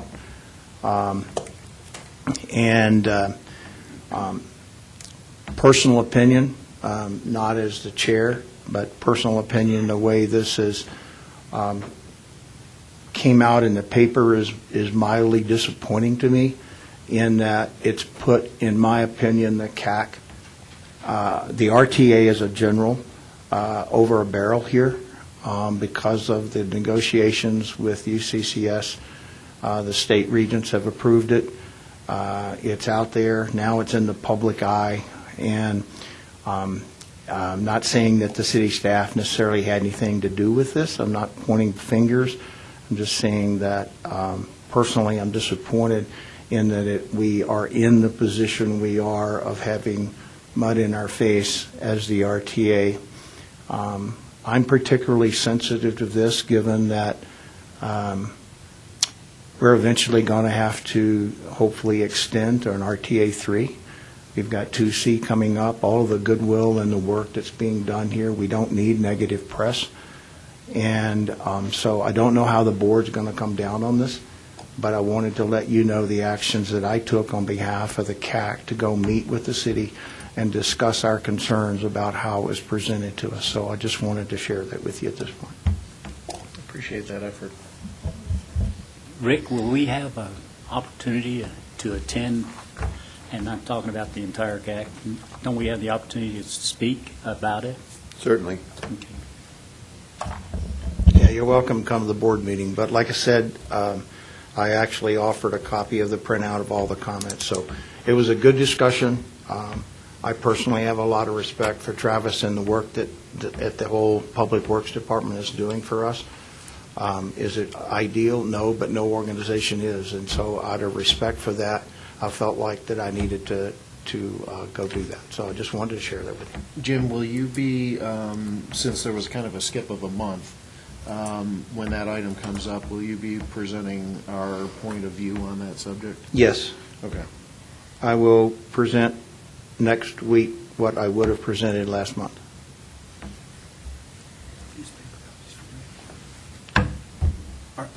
Will you furnish copies of the newspaper articles? I don't. I'm not going to buy a piece of paper, thank you. Yes, I have. I'll pay my 50 cents. I have copies. If you didn't see the article, there was also one in the Woodman edition yesterday. So, same article. I actually reached out to the reporter. In Mike's defense, Mike and I have met twice since our last meeting, two different subjects. I reached out to the reporter and asked her when the interview took place, and I reminded her that the board had not approved it, and she said, yes, that's what Mike said. That's not what her article said. It did say the word could be funded by RTA, the city share. I called her out on that, and she said that Mike did say that it has not been approved by the board. So what you read is not necessarily everything.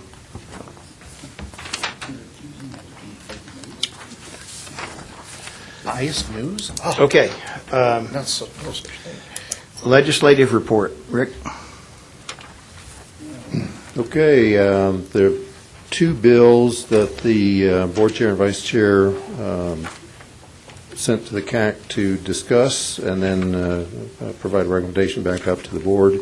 The second one, Senate Bill 19-101, has been killed in committee, so that's a moot point. So we're down to the one item, Senate Bill 19-051. This is whether or not you, or if you want to make a recommendation to the board that they support, oppose, or monitor, or some other action, Senate Bill 051, which is in your packet, and basically mandates the dedication of additional state general fund money to fund transportation needs. Do we know where this is in committee at the moment? I did not check. Okay. Sorry. No worries. So the discussion is, do we want, as the CAC, to encourage the board to support this bill on behalf of our region? Yes. Carlos had a question first, please, Cheryl.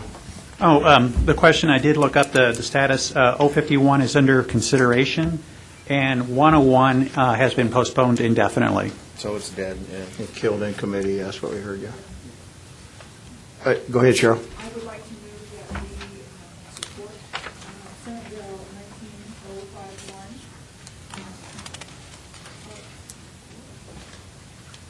I've heard it.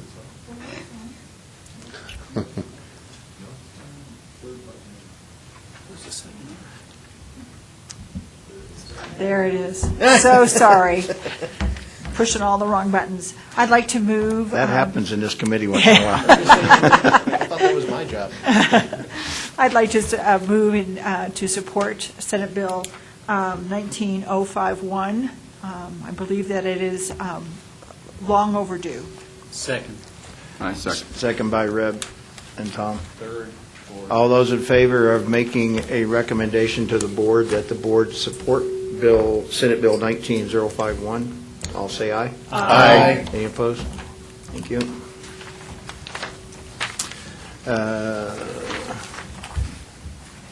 Third Amendment restated the IGAs. Rick?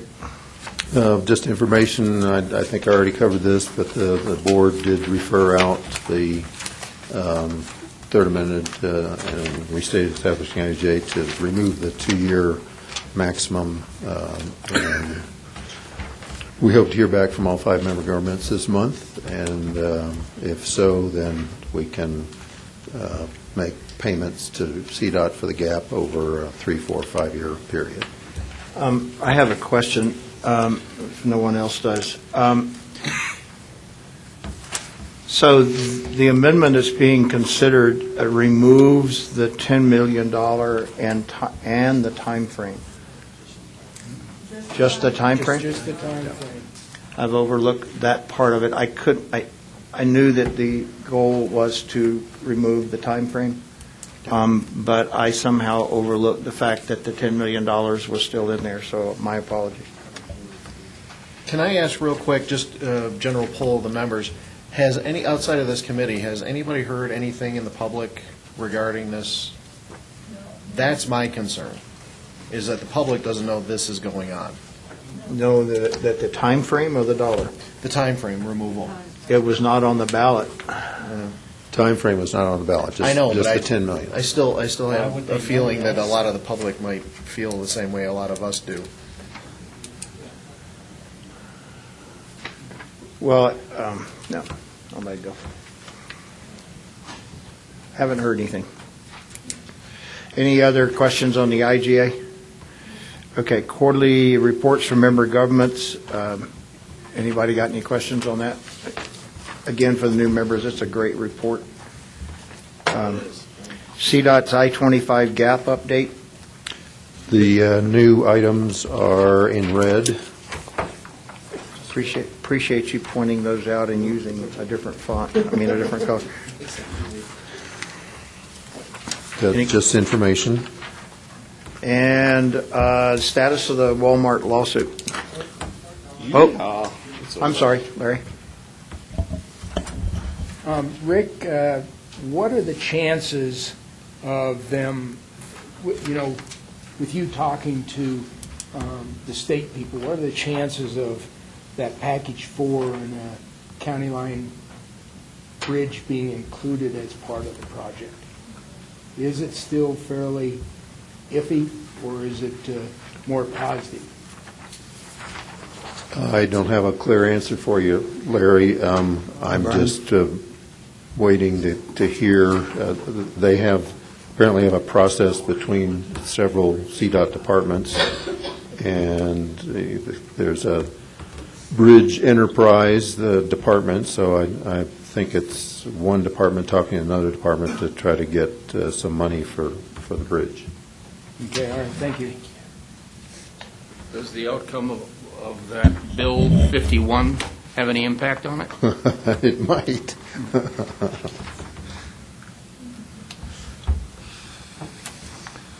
Any other questions on the GAP project? Status of Walmart lawsuit. I hope everybody received an email that we won. We won. We won. We're done.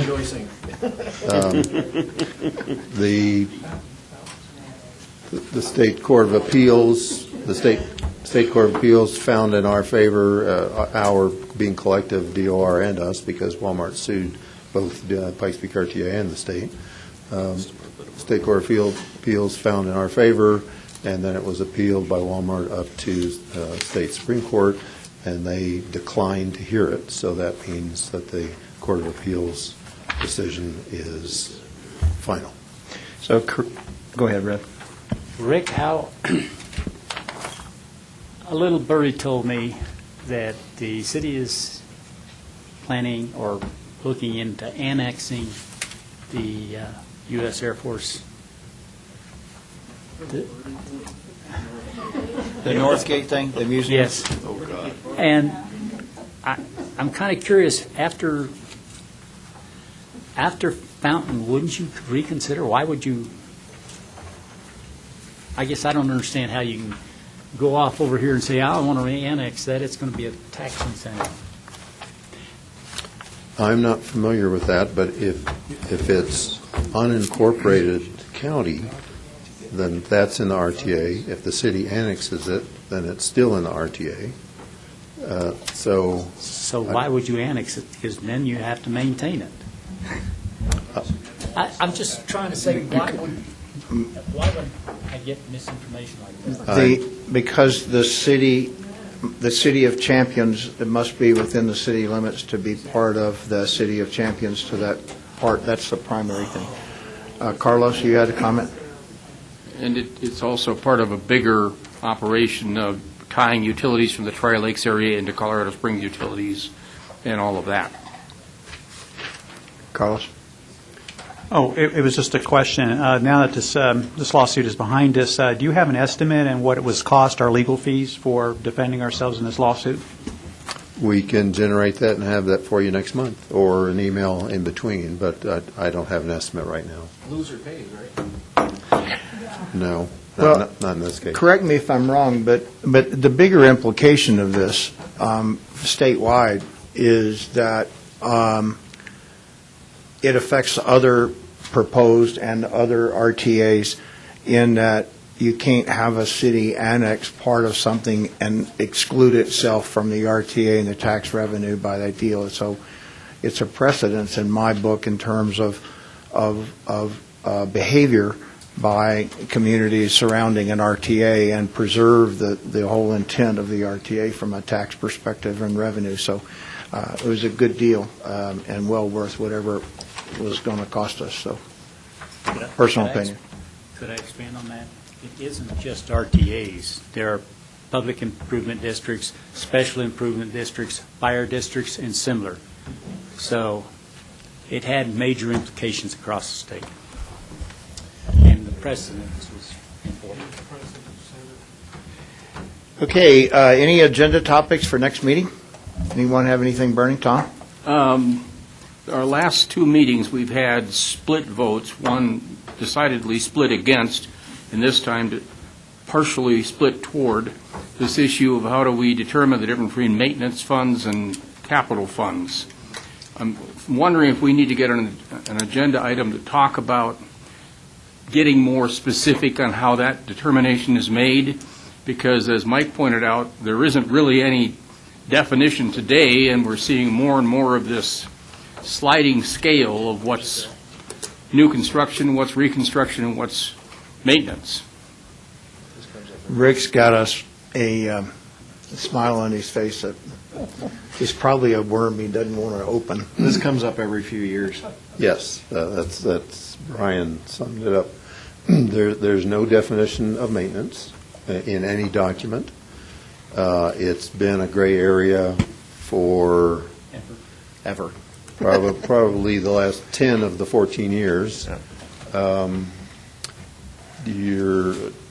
Feel free to schedule it for discussion and maybe even a joint session with the board, which we have from year to year, usually once if needed. Usually it's been in the first half of the year, but there's no requirement that it has to be that. So, yeah, feel free to schedule that. As Brian said, it comes up every once in a while and is a gray area and a friction point. Mr. Chair, I'd like to ask you that you ask for or form a subcommittee to present both sides of the issue as a whole, as a group. In other words, 3, 4, whatever you recommend, but I'll volunteer to send on it. But literally, it is an issue that is difficult and has been a problem. And we stay with it. Most of us have been here a long time. Most of the elected members, with the exception of Tyler Stevens, rarely are here more than 3 or 4 years and don't hear very much of it. So I'd just like to see it presented a little more quickly than a certain presentation today. Would there also be any way, and I know this might be asking a lot of staff, is there any way for previous discussion minutes to be made available as far as recordings? I could check. If there's an easy way to do that or a fairly efficient way to do that, it might be beneficial to the members who haven't been here for 14 years. I'll try. I'll try. Okay. So Rev had suggested that we look at did somebody over here have a question? Go ahead, Gene. I'm wondering if there is any information, guidance, or whatnot that can help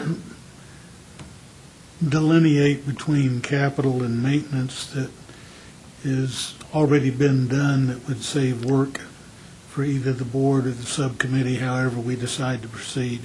If we still have that, I'm vaguely recalling that we have CPA, we have, what's the civil engineer?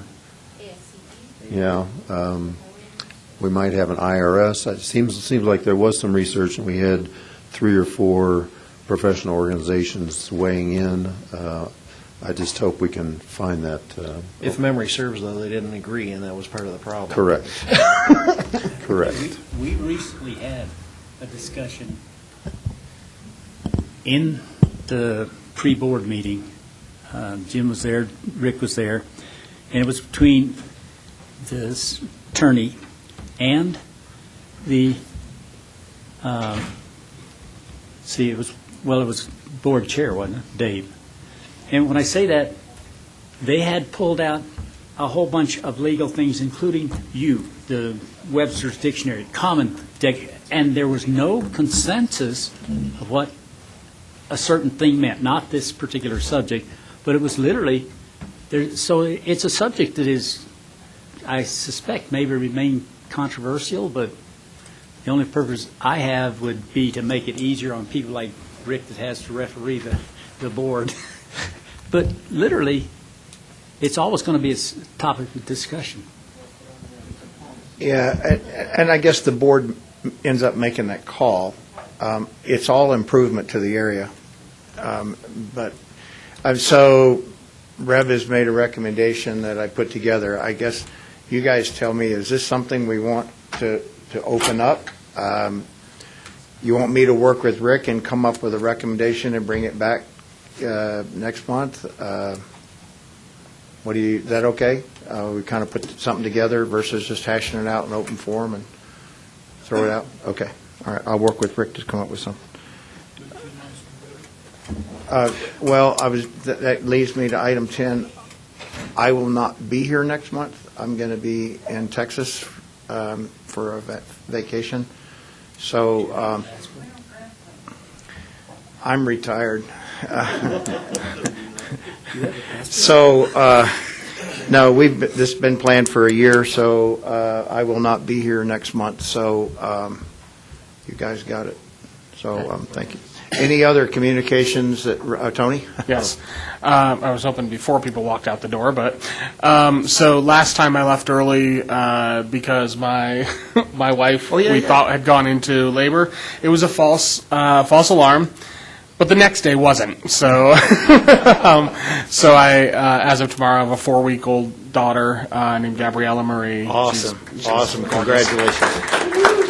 And yeah, thank you. So, and then the other thing I wanted to say is, please don't forget the election's coming up. They are shooting out. They're dropping all the ballots on Friday, and that means you'll see your ballots next week. It's an important city election. Yes. Tony. So congratulations on your lack of sleep. So any other communications? Just, there is a mayor's debate tonight? Mayor and council are at Middle Shooks Run. I can give you the, hold on. Actually, that's good for communications, too. I can give you the schedule here. Okay. Tonight at the Community Prep School at 332 East Willamette, 6:30 to 8:30. There's a forum that's council and mayor. Tomorrow evening is, I think, just council at Colorado College, Packard Hall, 6:30 to 8:30, and that's on energy and environmental issues.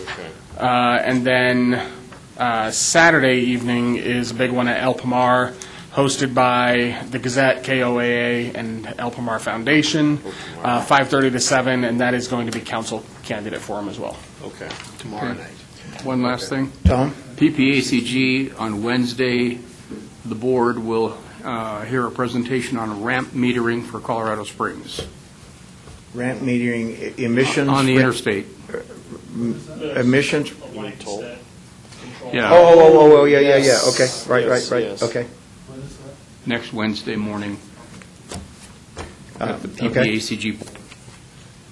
All right, any other communications? We're adjourned. Thank you very much, everybody. Oh, wait a minute, hold on. Oh, I'm sorry, Ed. I was going to announce a town hall this Saturday at Mount Mueller, and it's on the 9th. It goes from 11 to 1. We've got Senator Heisey, Senator Lundeen, Representative Geithner, Mr. Waller, and Sheriff Eldred. So I'm sure there's plenty of red flag questions and all kinds of things that come up.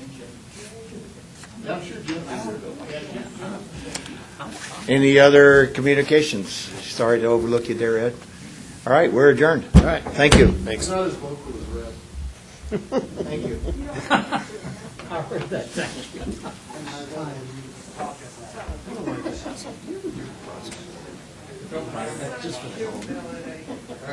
You mean for gold or something? Yeah. No.